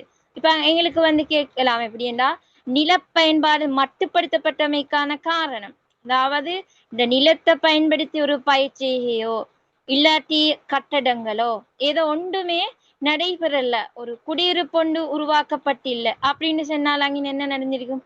காடுகள் காணப்படும். அதே மாதிரி அங்கே சாய்வுகள் காணப்படும், அங்கின கணவாய்கள் சுவடுகள் இருக்கும். அப்ப அதால வந்து அங்கின அதெல்லாம் மட்டுப்படுத்தப்பட்டிருக்கும் என்ற மாதிரி எங்கட விட வரணும். ஓகே, இப்ப நாங்க பார்ப்போம் மானிட தொடர்பு. மானிட தொடர்புல அதுல வந்து பார்த்தோம் அப்படின்னு சொன்னால் ஒன்று எங்களுக்கு எடுக்கலும் போக்குவரத்தும் குடியிருப்பும். அதாவது உங்களுக்கு தெரியும் போக்குவரத்து வந்து அதிகமாக ஈந்தால் அந்த இடத்துல தான் வந்து என்ன குடியிருப்பு அதிகமா இருக்கும். போக்குவரத்து குறைவாக ஈந்தாத்தான் அந்த இடத்துல வந்து குடியிருப்பும் குறைவா இருக்கும். ஆகவே குடியிருப்பு தான் வந்து போக்குவரத்துல தங்கிக்குது, குடியிருப்பு தான் போக்குவரத்துல தாங்கிக்குது. அப்ப நாங்க அந்த படத்துல வச்சு அதற்கு அந்த திசைகளை பயன்படுத்தி நாங்க அந்த விஷயத்த கொடுக்கணும். அந்த திசைகளை பயன்படுத்துற மாதிரியும் அதுக்கு அடுத்த செஷனை உங்களுக்கு சொல்லி தருவேன். அதே மாதிரி உங்களுக்கு சேவையும் குடியிருப்பும் கேட்டண்டால் அதாவது அதில் எப்படி எழுதுற, குடியிருப்பு அதிகமான இடத்துலதான் வந்து என்ன சேவை அதிகமா இருக்கும். அதே போல குடியிருப்பு வந்து அங்கின அதிகளவா வந்து இல்லாட்டி அங்கின சேவையும் நீக்காது. ஆகவே இந்த குடியிருப்பு தான் வந்து அங்கே நிற்கிற சேவையை தீர்மானிக்குது. சேவை என்றால் அங்கின அந்த வைத்திய சேவை நடைபெற்றிருக்கிறதா, பாடசாலை சுகாதார சேவை வைத்தியசாலை இருக்குதா, அப்ப அதை வச்சுதான் நாங்க சேவையும் குடியிருப்பையும் எழுதணும். அதே மாதிரி எங்களுக்கு கேட்கலாம் வந்து குடியிருப்பும் வழிபாடும் கேட்கலாம். வழிபாடும் அதாவது குடியிருப்பு அதிகமா உள்ள இடத்துலதான் வழிபாடும் அதிகமா நடக்கும். அதே மாதிரி இன்னொன்று கேட்கலாம் நீர்ப்பாசனமும் குடியிருப்பும் கேட்கலாம். இப்ப ஒரு நீர்ப்பாசனம் உள்ள இடத்துல வந்து குடியிருப்பு அமைக்கப்பட்டிருக்கும். அப்ப உங்களுக்கு ஒரு இடவிலக்கப்படம் ஒன்று தந்துட்டு அதுல வந்து பொதுவாக இப்ப குளங்கள் அதே மாதிரி இந்த கால்வாய் இதெல்லாம் இருந்துச்சுன்னு சொன்னால் அதே மாதிரி நெல்லெல்லாம் செஞ்சிருக்காங்க என்றால் உங்களுக்கு செல்லும். இங்கே வந்து அதே மாதிரி அதை சுற்றி அங்கே வீடுகள் எல்லாம் இருக்கும். இப்ப நேருகோட்டு குடியிருப்பு கொத்தனி குடியிருப்பு எல்லாம் இருக்கும். அப்ப அதை வச்சு உங்களுக்கு செல்லும். இவ்விடத்துல வந்து நீர்ப்பாசனம் வந்து செய்யப்பட்டிருக்குது. இங்களை வந்து இதை வந்து எடுத்து தண்ணி எடுத்து குளங்கள் இருக்குது. அப்ப அதை எடுத்தவங்க நெற்பயிற்சி இதுகள் எல்லாத்தையும் செஞ்சிருக்காங்க. ஆகவே இந்த வந்து குடியிருப்பு அதிகமா இருக்குது. அந்த வகையில நீர்ப்பாசனம் உள்ள இடத்துல வந்து குடியிருப்பு அதிகமா இருக்குது. அதே மாதிரி நீர்ப்பாசனமும் விவசாயமும் கேட்டிருந்தால் பிரதான பயிர் வந்து நெற்செய்கை மரக்கறி பயிற்சி இதெல்லாம் காணப்படுது. அதே மாதிரி நீர்ப்பாசனத்துக்கும் நெல்லுக்கும் இடையிலான தொடர்பையும் எங்களுக்கு எடுத்த இடத்துல செல்லும். நீர்ப்பாசனம் விவசாயமும் கேட்டால் அதாவது தண்ணியை பயன்படுத்தி ஒவ்வொரு பயிற்சிகளும் செஞ்ச மாதிரி நாங்க எழுதிட்டு போகணும். ஒன்று வந்து நீர்ப்பாசனத்தை பயன்படுத்தி நெற்செய்கை செஞ்ச மாதிரி, நீர்ப்பாசனத்தை ரப்பர் இதுகளுக்கு எடுத்த மாதிரி, வயல் அதே போல வீட்டு தோட்டம் செஞ்ச மாதிரி இப்படி நாங்க எழுதினோம்னா ஓகே. அதே போல பௌதீக பண்பாட்டு தொடர்பு பார்ப்போம். பௌதீக பண்பாட்டு தொடர்பு அப்படின்னா ரெண்டும் மாறி வரும். எப்படி இந்த இனங்காணல் சரியா விளங்கிட்டேன்னா உங்களுக்கு எப்படியும் பேப்பர்ல ஏசிதான். இதுல வந்து எப்படி வருமெண்டா தரை தோற்றமும் குடியிருப்பும். இது வந்து தரை தோற்றம் வந்து என்ன ஒரு பௌதீக அம்சம். குடியிருப்பு வந்து என்ன, ஒரு பண்பாட்டு அம்சம். ஓகே, அப்ப இதுல எப்படி நாங்க எழுதுற தரை தோற்றத்தின் குடியிருப்புக்கும், அதாவது தட்டையான பிரதேசத்துல தான் வந்து என்ன மக்கள் அதிகமாக காணப்படுதாங்களே, அதாவது குடியிருப்பு அதிகமாக காணப்படுது. அது ஒரு குத்தாக ஒரு சாய்வான ஒரு தரையாக இருந்தால் அவரதுல குடியிருப்பும் அதிகம் அமைக்கப்பட்டிருக்காது. அப்ப அந்த வகையில அந்த தரை தோற்றம் தான் வந்து என்ன ஒரு குடியிருப்பை தீர்மானிக்குது. அதே மாதிரி தட்டையான தரையில தான் வந்து வீதி, பிரதான வீதி போடப்பட்டிருக்கு, சிறு வீதிகள் இதெல்லாம் இருக்கும் ஒரு தட்டையான தரையில தான். ஆகவே அந்த தரை தோற்றத்தை பொறுத்து தான் இங்கே இந்த குடியிருப்பு வந்து அமைக்கப்பட்டிருக்குது. அப்ப அது வந்து என்ன ஒரு பௌதீக பண்பாட்டு தொடர்பு. அடுத்தது வந்து பௌதீக பண்பாடு தொடர்புல வரையிலும் தரைக்கும் சேவைக்கும் இடையிலான தொடர்பு. தரைக்கும் சேவையும் என்ன, அப்ப அந்த தரை தோற்றத்தை பொறுத்து தான் சேவை மையங்கள் அமைக்கப்படுது. அப்ப அந்த குடியிருப்பு இதுல வந்து செல்வாக்கு செலுத்துது. அப்ப அந்த தர தோற்றம் சிறப்பா இருந்தாதான் அந்த சேவை குடியிருப்புகள் எல்லாம் அமைக்கப்பட்டு சேவைகளுக்குள்ள ஆக்கள் எல்லாம் வருவாங்க. அந்த வைத்தியசாலை சேவை, அதே மாதிரி இங்களை பாடசாலைகள் அமைக்கப்பட்டிருக்கும், இந்த கல்வி சேவை, சுகாதார சேவை இதெல்லாம் சிறப்பாக இருக்கும். அங்கே தரை தோற்றம் வந்து சிறப்பா இருந்தா தான். அதே மாதிரி தரை தோற்றமும் நீர்ப்பாசனமும் கேட்கலும். பௌதீக பண்பாடு தொடர்புல தரை தோற்றமும் நீர்ப்பாசனமும் கேட்கலும். அதாவது நீர்ப்பாசனம் செய்யும் இடம் வந்து தாழ்வானதா இருக்கும். அத மாதிரி அதுக்கு குறுக்காத்தான் அணை கெட்டோணும். ஆகவே இந்த தரை தோற்றம் வந்து ஒரு சிறப்பா இருந்தாதான் அங்கின வந்து என்ன செய்யலும், நீர்ப்பாசனம் மேற்கொள்ளலும். அப்ப நீர்ப்பாசனம் செய்த இடம் எப்படி இருக்கணும், தாழ்வானதா இருக்கணும். அடுத்ததா வந்து வடிகாலும் குடியிருப்பும் கேட்டேன்னு சொன்னால், நீர் அதிகம் உள்ள இடத்துல தான் என்ன குடியிருப்பு அதிகம். அந்த வகையில ஆறு, அதே மாதிரி பின்னி ஆறு, மியாந்தர் வளைவு, நீர்பிரி நிலம் இதெல்லாம் வந்து என்ன வடிகால் அம்சங்களுக்குள்ள வரும். அப்ப அதெல்லாம் அதிகமா உள்ள இடத்துலதான் வந்து என்ன குடியிருப்பும் அதிகமாக இருக்கும். ஓகே, அடுத்த விஷயமா வந்து நான் பார்ப்போம். இந்த திசைகளை ஒப்பிட்டுதான் நாங்க கட்டாயம் இதோட விளக்கம் எழுதணும், இல்லாட்டி அதுக்குள்ள மார்க்ஸ் வந்து எங்களுக்கு குறையும். திசைகளோட ஒப்பிட்டு நாங்க சொல்லணும். அப்படி வந்து இப்ப நாங்க படத்தை விளக்கு டைம்ல வந்து ஒன்று சொல்லணும், படத்திட மூணில் ஒரு பகுதி, படத்துல மூணில் ஒரு பகுதின்னு அதை பங்கிட்டு அந்த இடத்துலதான் இப்படி எல்லாம் தரை தோற்றாம்சங்கள் இருக்குது, இந்த விஷயங்களை சொல்லி எழுதணும். அடுத்தது வந்து கிழக்கு காற்பகுதி, அதாவது கிழக்கின் மூணில் ஒரு பகுதின்னு சொல்லு. அதே மாதிரி தென்னறை கோலம், அதே மாதிரி வட அறை கோலம். இப்படி வந்து நாங்க கட்டாயம் இந்த திசைகளை பயன்படுத்தித்தான் ஒவ்வொன்றே சொல்லணும். திசைகளை பயன்படுத்தாட்டி உங்களுக்கு அதுக்குள்ள மார்க்ஸ் வந்து குறையும்.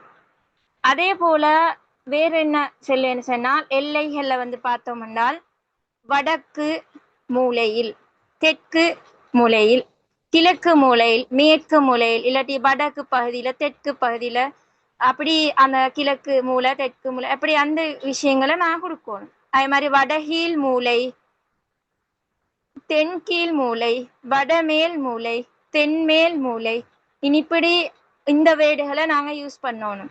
அதே மாதிரி அரை பகுதி யூஸ் பண்ணணும். எப்படி வட அரை பகுதியில், தென்னரை பகுதியில், மேற்கரை பகுதியில இப்படி எல்லாம் பரம்பிருக்குது. கிழக்கரை பகுதியில இனிப்படி அரை பகுதியை நாங்க யூஸ் பண்ணணும். அடுத்தது வந்து காற்பகுதி, அதாவது வடகீழ் காற்பகுதி, தென்கீழ் காற்பகுதி, அதாவது 4ல் 1க்கு சொல்லு. இப்ப அந்த படத்துல ஒரு படம் ஒண்ணு உங்களுக்கு தந்தேன்னு சொன்னால், இப்படி இந்த படத்துல இப்படித்தானே ஒரு படம் நீக்கும், இது 4ஆ பிரிச்சு, இது வந்து என்ன வட என்ன காற்பகுதி, வடமேல் காற்பகுதி. இவ்விடம்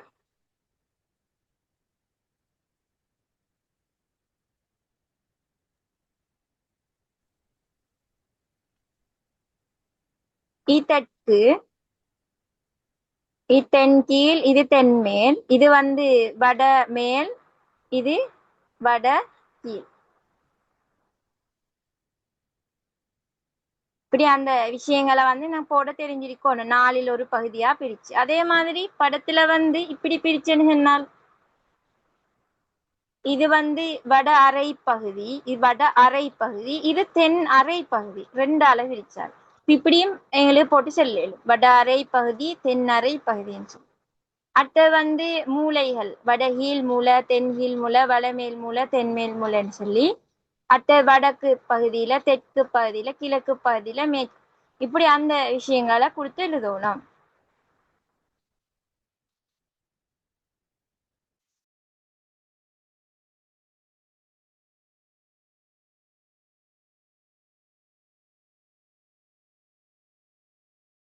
அப்ப நான் கேள்விக்கு போவோம். இது வந்து 2018 பாஸ் பேப்பர்ட படம் எல்லாத்தையும் இருக்கும். அப்ப அதாலதான் நான் இந்த இயர்ட பேப்பர் எடுத்தேன். இவ்விடத்துல எல்லாத்தையும் இருக்குதானே? 2018 பேப்பர் பொதுவா ஈக்குதா எல்லாத்தையும்? ஆம் டீச்சர். 2018 இடவிலக்கப்படம் மட்டும். கேள்வி வந்து டிஃபரண்ட். கேள்வி எடுத்தது நான். படம் மட்டும் இருந்தா ஓகே. எஸ்.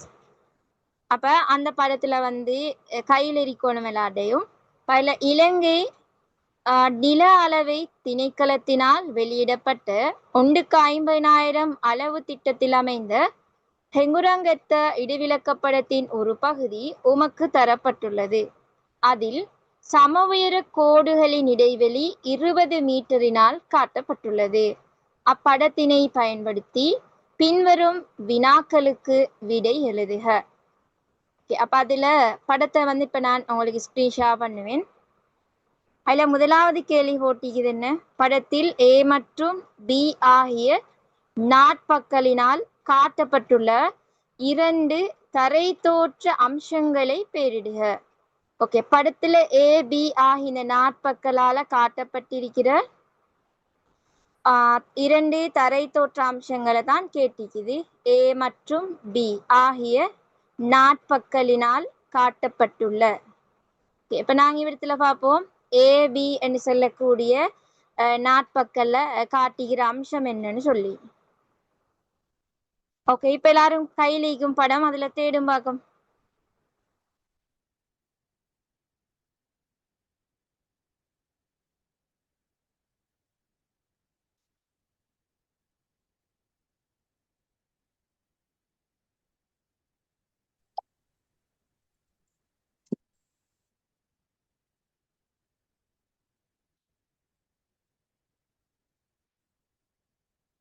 இதுதான் A படம்.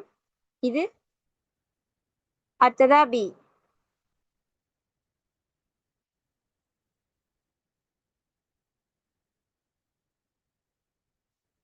இது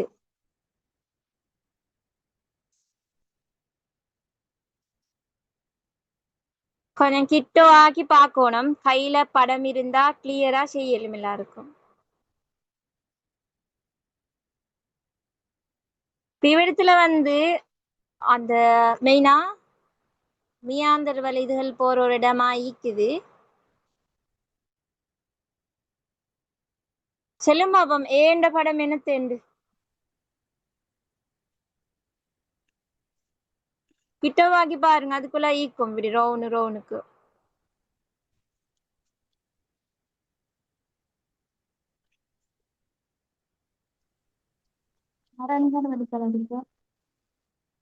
விலங்கல்ல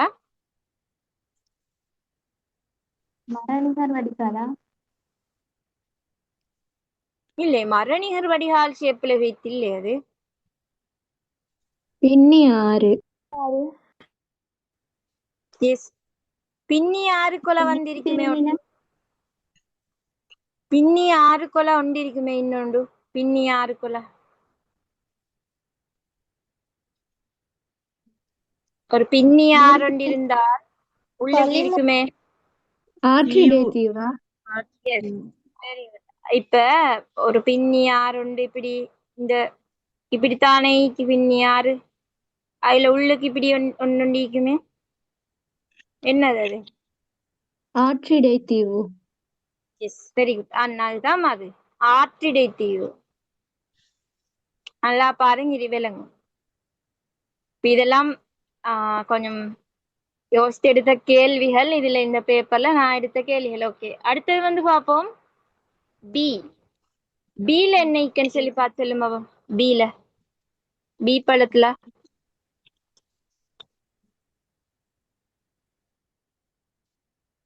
ஆரை வடிகாலா? அங்கின ஒரு நீல நீல நிறத்துல ஒன்றே ஹானதுக்கு இல்லையே பி படத்துக்குள்ளுக்கு.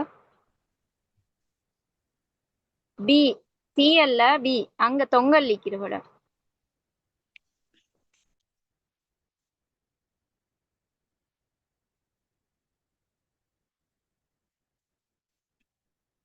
ஆரை வடிகால்.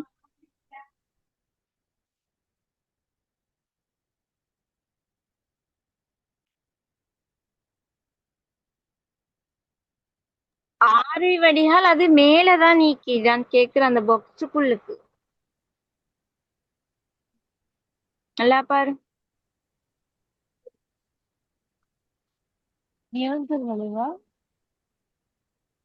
நீரேந்து பிரதேசமா? Yes, very good. நீரேந்து பிரதேசம் தான் நீக்கங்கின. நீரேந்து பிரதேசம்.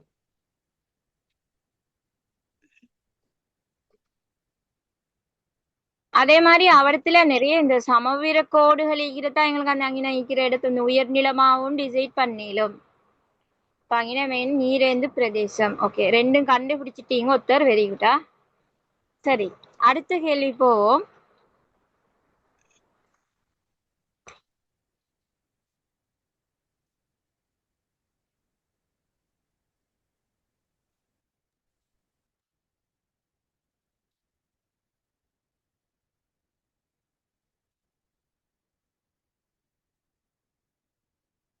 படத்தில் காட்டப்பட்டுள்ள இயற்கை தாவர பரம்பல் இரண்டினை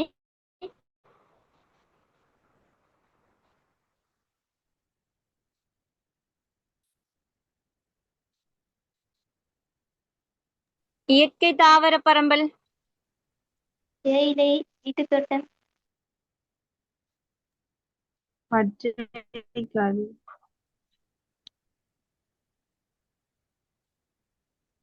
இயற்கை தாவரம், இயற்கை தாவரம். நல்லா பாருங்க. அப்ப தேயிலை, வீட்டு தோட்டம் சொல்ல தாவரம். காடுகள், பச்சை காடு. காடுகள், புன்னிலம், பற்றைக்காடு, காடு இருக்குது, புதர் காடுகள் இருக்குது. இது இதுதான் வரும், சதுப்பு நிலம். சதுப்பு நிலம். ஓகே, இதெல்லாம் தான் வருமா? Okay, very good. சரி, அடுத்த கேள்வி போவோம்.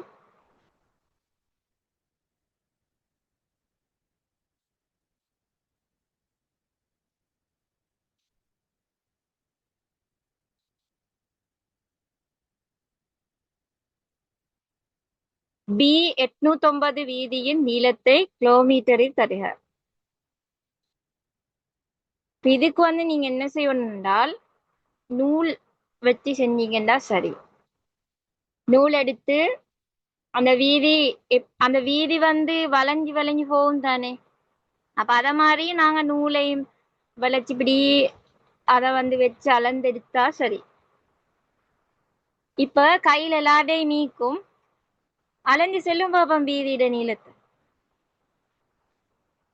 ஒரு கொஞ்சம் டிஃபரெண்ட் ஆனதுக்கு மார்க்ஸ் தருவாங்க. அப்படின்னா ஒரு தசக்கணக்கில் அப்படி டிஃபரெண்ட் ஆனது மார்க்ஸ் தரும்.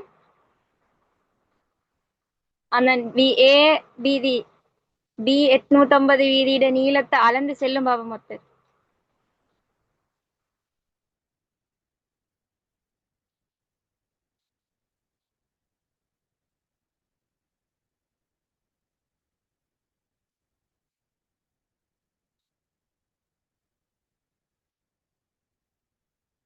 எத்தனை வருது கிட்டத்தட்ட?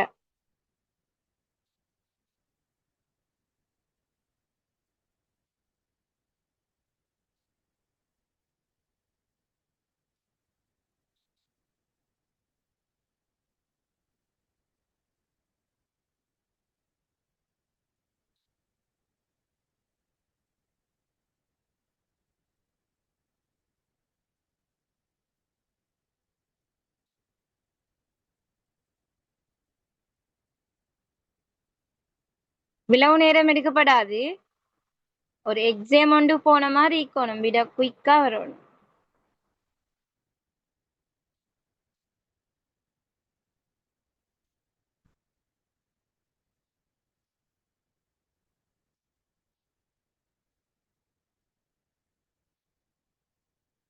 இங்கே அந்த சைடால வைத்திக்குது, இது அளக்கோணும்.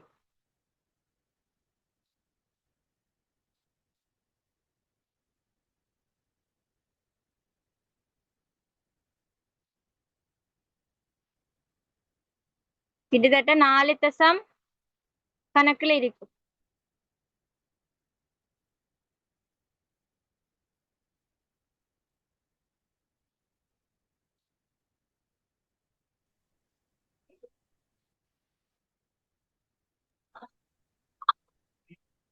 எத்தனை வந்த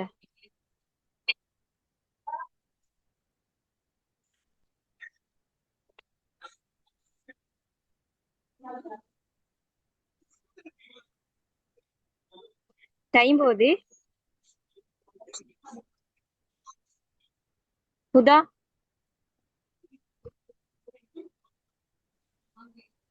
மேடம் 4 கிலோமீட்டர். 4 கிலோமீட்டர் வருது. அதை விட கொஞ்சம் கூடயும் வரும். எல்லாரும் இங்கிலீஷின் துண்டை அளக்கலையா? இந்த வீதின்னு சொன்னா எல்லாம் தானே வீதி. இன் துண்ட இத மட்டும் அளந்தீங்க யாரும்?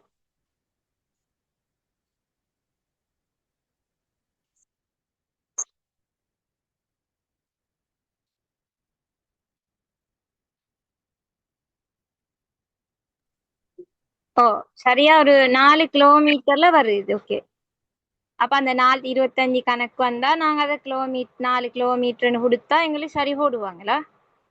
இப்ப அதுல கிலோமீட்டர் வந்தத இப்ப சென்டிமீட்டர்ல உங்களுக்கு கேட்டீங்கன்றால் என்ன செய்த?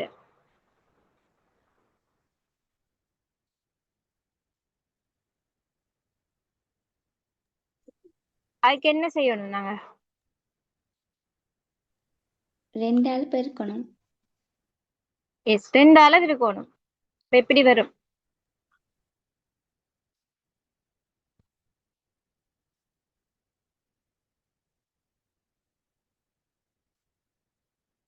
எத்தனை சென்டிமீட்டர் வரும் 4 வந்தா?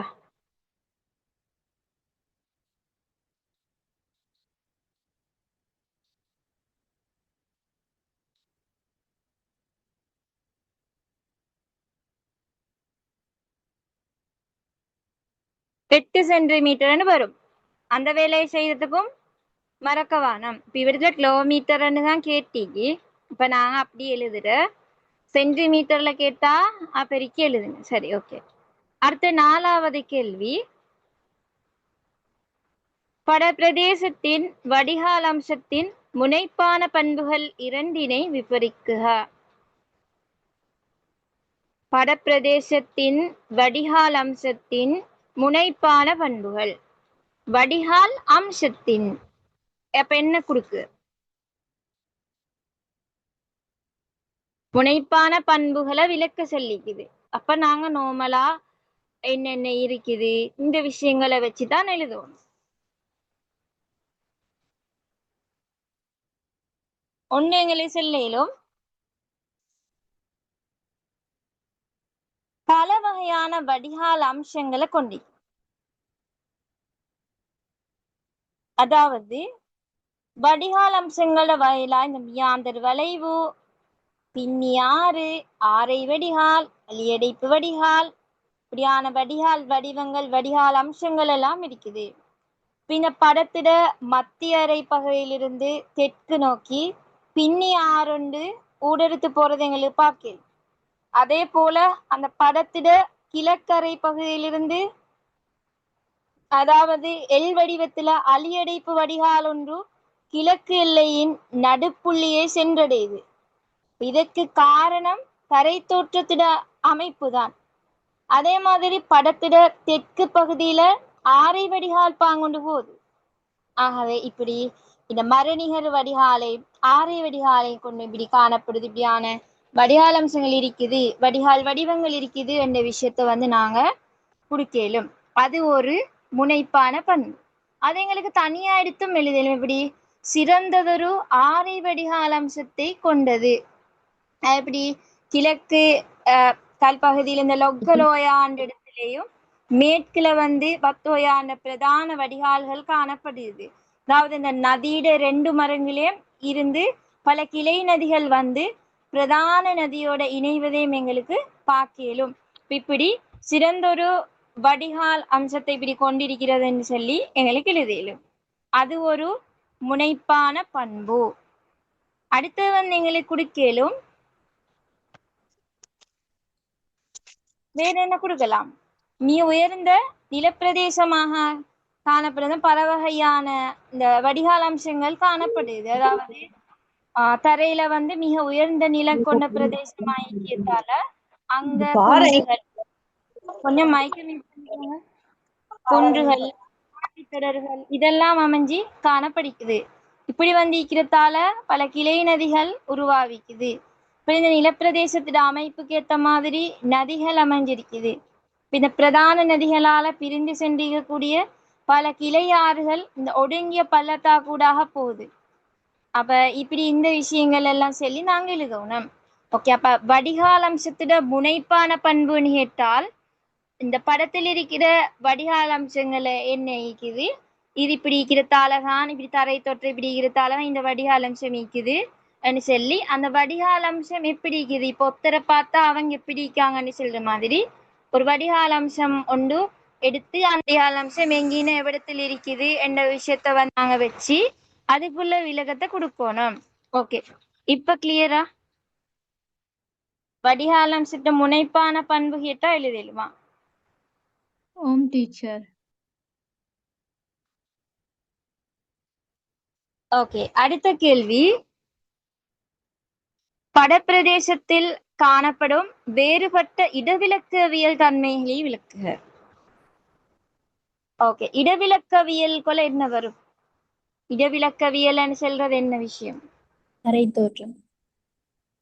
எஸ், தரை தோற்றங்கள். அந்த ஒவ்வொரு தரை தோற்றங்கள்ல வந்து என்னென்ன இருக்குது, தரை தோற்றத்துல உள்ள விஷயங்களை சொல்லணும். அவ நான் ஃபெஸ்டோடே சொல்லித்தரேன் உங்களுக்கு.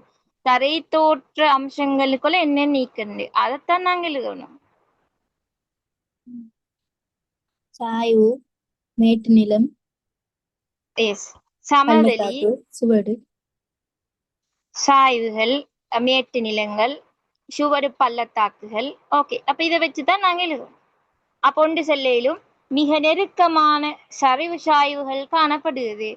அதாவது படத்திட நடு அறை பகுதியில், அதாவது மத்திய பகுதியிலிருந்து வடக்கிலிருந்து தெற்கு நோக்கி பல உயர்வான மலைத்தொடர்களும் செங்குத்து சாய்வுகளும் இங்கே காணப்படுகிறது.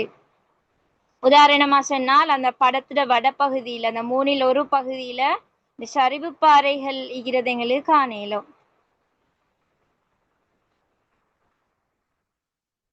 அதே மாதிரி எங்களுக்கு கொடுக்கலாம் இடவிலக்கவியல் தன்மையில இன்னொரு பாயிண்ட், ஏராளமான பள்ளத்தாக்குகள் காணப்படுது. அதாவது இந்த படத்துல வந்து சுவடு பள்ளத்தாக்குகள் ஏராளமா அதிக அளவுல காணப்படுறது எங்களுக்கு குறிப்பிடலும் சொல்லிட்டு அது எங்கெங்க இருக்குது இந்த விஷயங்களை போட்டு நாங்க எழுதணும். அதே மாதிரி அதிகமான சமவெளிகள் காணப்படுது, அதுவும் இடவிலக்கவியல் தன்மைதான். அதாவது இந்த படத்திட கிழக்கு பகுதியில் இருக்கக்கூடிய வடகீழ் பகுதியில நதி ஒன்று ஓடுது. அந்த நதிக்கு 2 மருங்கிலே சில தாழ்நிலை சமவெளிகள் காணப்படுது. அந்த வகையில இந்த படத்துல இடவிலக்கவியல் அம்சமா எங்களுக்கு இந்த சமவெளிகள் காணப்படுறத குறிப்பிடலும். அதே போல படத்துல ஆங்காங்கே இந்த சிறிய வெளியரும்பு பாறைகள் இருக்குது. அதாவது படத்துல மேற்கரை பகுதியில வெளியரும்பு பாறைகளை காணக்கூடியதாக இருக்குது. அந்த விஷயத்த சொல்லி எழுதி. அதே மாதிரி மலை தொடர்கள் இருக்குது. அதாவது இதுவும் ஒரு இடவிலக்கவியல் அம்சங்கள் ஒன்று. மலைத்தொடர். ஓ, சொல்லுங்க. அந்த தனிக்குன்று, அந்த வெளியரம்பு பாறை என்று சொல்றீங்க தானே? ஓ, அதுல தனிக்குன்றும் அப்படித்தானே வரும். தனிக்குன்று அந்த கூம்ப குன்றும் சொல்றேன். அதுல எப்படி சரியா கண்டுபிடிக்கிறது? ஓகே. தனிக்குன்றும் கேட்டது இந்த என்ன டவுட்? அது லாஸ்டா வைங்க சொல்லித்தாரேன். நீங்க கேட்டது வந்து என்ன? தனிக்குன்றே அந்த பூம்புக்குன்றே எப்படி கண்டுபிடிக்கன்னு? ஓமோ இதுல அந்த நீங்க சொன்னீங்க அந்த வெளியெறும்பு பாறைன்னு சொல்றது இருக்கு அதுவும் அந்த கூம்பு கொஞ்சமா இருக்கு அது எப்படி சரி என்னங்கன்னு இருக்கு. ஓகே சரி, அது சொல்லித்தாரேன். அடுத்ததா வந்து இப்படி இந்த விஷயங்கள் இருக்குன்னு சொல்லி நாங்க இடவிலக்கவியல் தன்மையில் எழுதணும். நாங்க அடுத்த கேள்விக்கு போவோம். அந்த டவுட்டை வந்து லாஸ்ட் வரையறீங்க கிளியர் பண்ணினா. அடுத்ததா லாஸ்ட் கேள்வி. படப்பிரதேசத்தில் தரை தோற்றத்துக்கும் போக்குவரத்துக்கும் இடையிலான தொடர்பு இதுக்கு எப்படி எழுதுற? இப்ப நான் விளங்கப்படுத்தினதுல இந்த விஷயம் சொல்லி தந்தேன். ஒரு தரை தோற்றத்துக்கு ஏத்த மாதிரி போக்குவரத்து ஈக்குது அப்படின்னா அங்கின வந்து அந்த அந்த இடத்துக்குள்ள மாதிரி வீதிகளை போட்டு அவங்க போற மாதிரி எழுதணும். ஓகே, எப்படி எழுதுறீக்கு லாஸ்ட் கேள்வி? அது சமவெளியான பகுதியாக காணப்படுவதனால் போக்குவரத்து திருப்தி அடைந்து காணப்படுகின்றது. இப்படி அதாவது சமதரையில் அதிகளவான பாறைகள் இங்க காண உயிர்நிலங்கள் வந்து குறைச்சல். அதாவது எங்களுக்கு செல்லேலும் இந்த கிழக்கரை பகுதியில வந்து ஜீப் வண்டி பாதை ஒன்று வடக்கிலிருந்து தெற்கு நோக்கி போகுது. இப்படி வந்து பிரதான வீதியிலிருந்து சிறு வீதிகள் செல்லதைங்களே குறிப்பிடலும். அதே மாதிரி இப்ப உயரமான பிரதேசத்துல பள்ளத்தாக்கு வந்து அதிகமா காணப்படுறதோட மலைத்தொடர்களும் காணப்படுது. அப்ப இதனால வந்து அந்த பயன்பாட்டுக்கு பயன்படுத்துற வீதம் வந்து என்ன குறைச்சல். இப்ப பள்ளத்தாக்குகள் எல்லாம் நீக்கித்தால அப்ப அந்த விஷயத்த செல்லும். இப்ப இன்னொரு விஷயம், இப்போ தொடர்பு கேட்டால் வந்து எங்களுக்கு அவடத்துல நடக்கத்தையும் எழுதலும் நடக்காத்தையும் எழுதலும். அப்படின்றால் போக்குவரத்தொன்று நடக்குது இல்லைன்றதையும் எங்களுக்கு எழுதலும் போக்குவரத்தொன்று நடக்குது என்றதையும் எழுதலும். போக்குவரத்து நடக்குதுன்னு சொன்னால் அதுல என்ன எழுதுற? கிழக்கரை பகுதியில ஜீப் வண்டி பாதை ஒன்று வடக்குலேருந்து தெற்கு நோக்கி போகுது. அப்ப அதால வந்து அங்கினா போக்குவரத்து நடக்குது. அதே மாதிரி அந்த இடத்துல வந்து பிரதான வீதி போகுது, அதே போல சிறு வீதிகள் போகுது. அப்ப அதால அங்கின வந்து போக்குவரத்து நடக்குது. அந்த தரை தோற்றமாய் சிறப்பா அமைஞ்சிக்கிறதா வீதி போட்டு நடக்குது. அதே மாதிரி இப்ப இந்த நடக்கு எல்லாம் எழுதுற எப்படி? இப்ப உயரமான பிரதேசத்துல இந்த பள்ளத்தாக்குகள் சாய்வுகள் இதெல்லாம் அதிகமாக காணப்படுறதால இந்த மலைத்தொடர்கள் எல்லாம் வந்து அதிக அளவுல வந்து காணப்படுது. இதனால வந்து பயன்பாட்டுக்கு பயன்படுத்துற வீதம் குறைச்சல். அந்த வகையில் அவரத்துல வந்து தரை தோற்றம் சரியில்லாமிக்கத்தால அங்கே போக்குவரத்தும் நடக்குது இல்ல. அதே மாதிரி மேற்கரை பகுதியில வந்து அதிகமான சமதரை நிலம் காணப்படுது. ஆகவே அங்க வந்து பாறைகள் எல்லாம் கூட, பாறைகள் அதிகம். மேலும் நீர் பிரிநிலங்களும் அங்க காணப்படுது. அதே போல பள்ளத்தாக்கு வந்து தரையில வீதிகளை தெரிவு செய்யுது. அதாவது தரை தோற்றத்துக்கும் போக்குவரத்துக்கும் இடையிலான தொடர்பு இது காட்டுது. எப்படின்னு சொன்னால் இந்த தட்டையான பிரதேசத்துல வந்து மக்கள் எல்லாம் அதிகமே, அதாவது குடியிருப்பு அதிகமாயிக்குமே தட்டையான தரையில. ஆகவே அந்த தரையில அந்த வீதியும் போறது வந்து கூடையா இயக்கும். ஆகவே பள்ளத்தாக்கு பிரதேச இந்த வீதிகள் பின்னப்பட்டிக்கிறது எங்களுக்கு அடுத்ததா பார்க்கலும். அப்ப அதுக்கேத்த மாதிரி பள்ளத்தாக்குக்கு ஏத்த மாதிரி அங்க நம்ம வீதிகளை போட்டு போறாங்க. ஓகே, இந்த விஷயங்களை வச்சுதான் எழுதணும். ஓகே, இப்போ ஒவ்வொருத்தர டவுட்டா போடுங்க. பின்ன பகுதி ஃபுல்லா முடிச்சிட்டேன். இப்ப உங்களுக்கு அந்த டவுட் கொஞ்சம் கேட்கல. அந்த தனிக்கொன்று கொம்பு கொன்று அதை எப்படி எனக்கு காண்ற?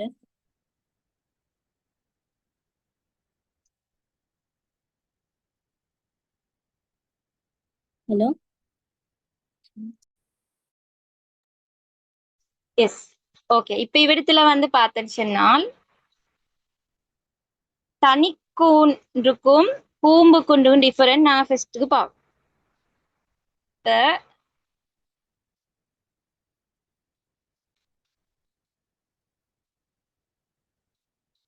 இது வந்து தனிக்குன்று எடுப்போம். தனிக்குன்று வந்து எப்படின்னு சொன்னால் 50, 60, 70 இப்படி உயரம் குறைவாய்க்கும் அகின தனிக்குன்றொண்டு இருந்தால். ஆனால் பூம்பு குன்றொண்டு இருந்தன்னு சொன்னால் அவடத்துல வந்து உயரமான இடமா இருக்கும். எப்படி 260 280, 300, 320 இப்படி உயரமான அளவுல சமருக்கோடு நீளம் இருக்கும். இப்ப தாழ் நிலத்துல தனித்து அமைந்து உயரத்துல குறைஞ்சிருக்கக்கூடிய குன்றுகள் தான் வந்து என்ன தனிக்குன்று. அந்த தனிக்குன்றே அப்படி வட்ட வடிவமாக அமைஞ்சா அது வந்து என்ன கூம்பு குன்று. கொஞ்சம் அது இதாயிக்கும் உயரமான இடத்துல இருக்கு. இப்ப கிளியரா? ஓ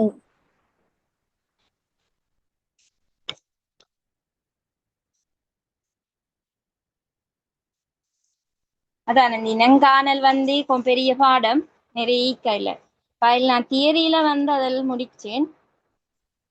டீச்சர் ஆரை வடிகாலையும் கங்கன வடிகாலையும் நான் என்னங்கன்றேன் வித்தியாசம் எப்படி வழங்க இல்ல? ஓகே, ஆரை வடிகாலம் கங்கன வடிகாலம். அப்ப அதை நான் கீரியை உங்களுக்கு விளங்கப்படுத்துறேன். சரி, கிட்டத்தட்ட ரெண்டும் ஒன்று மாதிரி. அது வந்து சில பேர் மாத்திப்படுது. கையில வந்து என்ன விஷயம்டா நாங்க மெயின் பண்ணணும். இப்படி படம் ஈக்க கொள்ள அதுல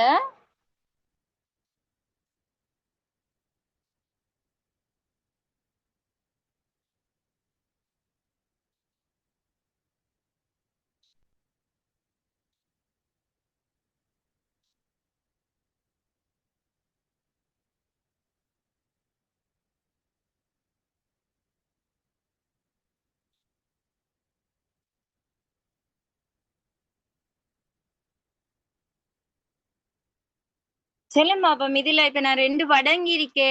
இதுல இப்ப நான் காட்டு இந்த படம் என்ன படம் தெரிஞ்சவங்க? ஆரை வடிகால். Very good. ஓகே, ஆரை வடிகால். இது கங்கன வடிகால். ஆரை வடிகால்னு சொன்னா வந்து உயர்நில பகுதி ஒன்று தான் ஸ்டார்ட் ஆகும். இது உயர்நில பகுதி ஒன்றிலிருந்து ஸ்டார்ட் ஆகி பல்வேறு பகுதிகளை நோக்கி ஓடும் அருவிகளை கொண்டுதான் இந்த ஆரை வடிகால் வந்து உருவாக்கப்படும். உயரத்திலிருந்து தாழ்ந்த பகுதியை நோக்கி வரும். ஆனா கங்கன வடிகால் வந்து எப்படின்றால் நதி வந்து நீரேந்து பிரதேசத்திலிருந்து ஸ்டார்ட் ஆகி அங்கிருந்து அப்படியே தனித்தனியா ஓடி சென்று மலை அடிவாரத்துக்கு பெய்த்து ஒன்றா இணைஞ்சி எல்லாம் சேர்ந்துதான் ஒரு அருவியாக ஓடும். அதுதான் என்ன கங்கன வடிகால். ஆரை வடிகால் அப்படி இல்ல, திறந்துட்ட மாதிரி எல்லா சைடாலையும் அப்படி உயரத்திலிருந்து வந்து அப்படி எல்லா பக்கத்துக்கும் போகும். ஆனா கங்கன வடிகால் வந்து அப்படி இல்லை, ஒரு வண்டி சில்லிட ஆரைய போலிக்கும் அதெல்லாம் தனித்தனியே ஓடிக்கொண்டு பெய்த்து லாஸ்டா மலையடிவாரத்துல பெய்த்து எல்லாம் ஒண்டா சேர்ந்து ஒரு அருவியத்தான் ஓடும். அதுதான் வந்து என்ன கங்கன வடிகால்.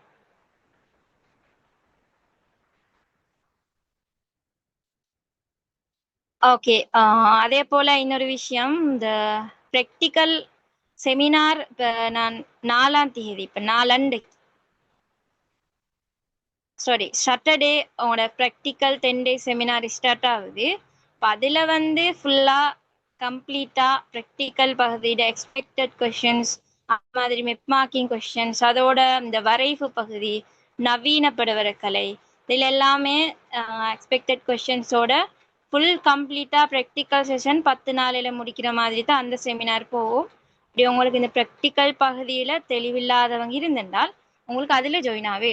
அது வந்து 10 நாள் டோட்டல். நீங்கள் 1500 கட்டினீங்கன்னு சொன்னால் உங்களுக்கு ஃபுல் கம்ப்ளீட்டாக ப்ராக்டிக்கல் பகுதியை 10 நாளையில கிளியராக படிக்கலாம்.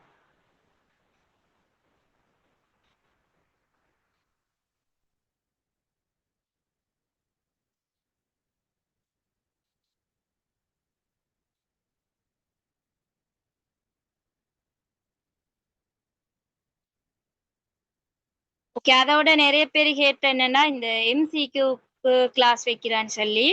நான் எம்சிக்யூக்கு 2 days செமினார் ஒன்று வைப்பேன். இப்போ அதில் அவங்களுக்கு அந்த எம்சிக்யூ பார்ட் கொஞ்சம் கிளியர் பண்ணிக்கொள்ள இயலும். அடுத்ததா ஹியூமன் 10 நாள், ஃபிசிக்கல் 10 நாள் ஃபுல்லாக முடிச்சிட்டேன். 10 நாளையில ஃபுல் சிலபஸ்லேயும் எல்லா டவுட்டும் வந்து நிறைய டவுட் இருந்தது, எல்லாமே கிளியர் பண்ணுற மாதிரி அது ஆல்ரெடி நடத்தி முடிச்சிட்டேன். அப்படி அதில் ரெக்கார்ட்ஸ் எடுக்கலும். ஓகே, அப்போ நான் இதோட கிளாஸை வைண்ட் அப் பண்ணினா. ஓகே, அஸ்ஸலாமு அலைக்கும் வரஹ்மத்துல்லாஹி வபரகாத்துஹு. Good night.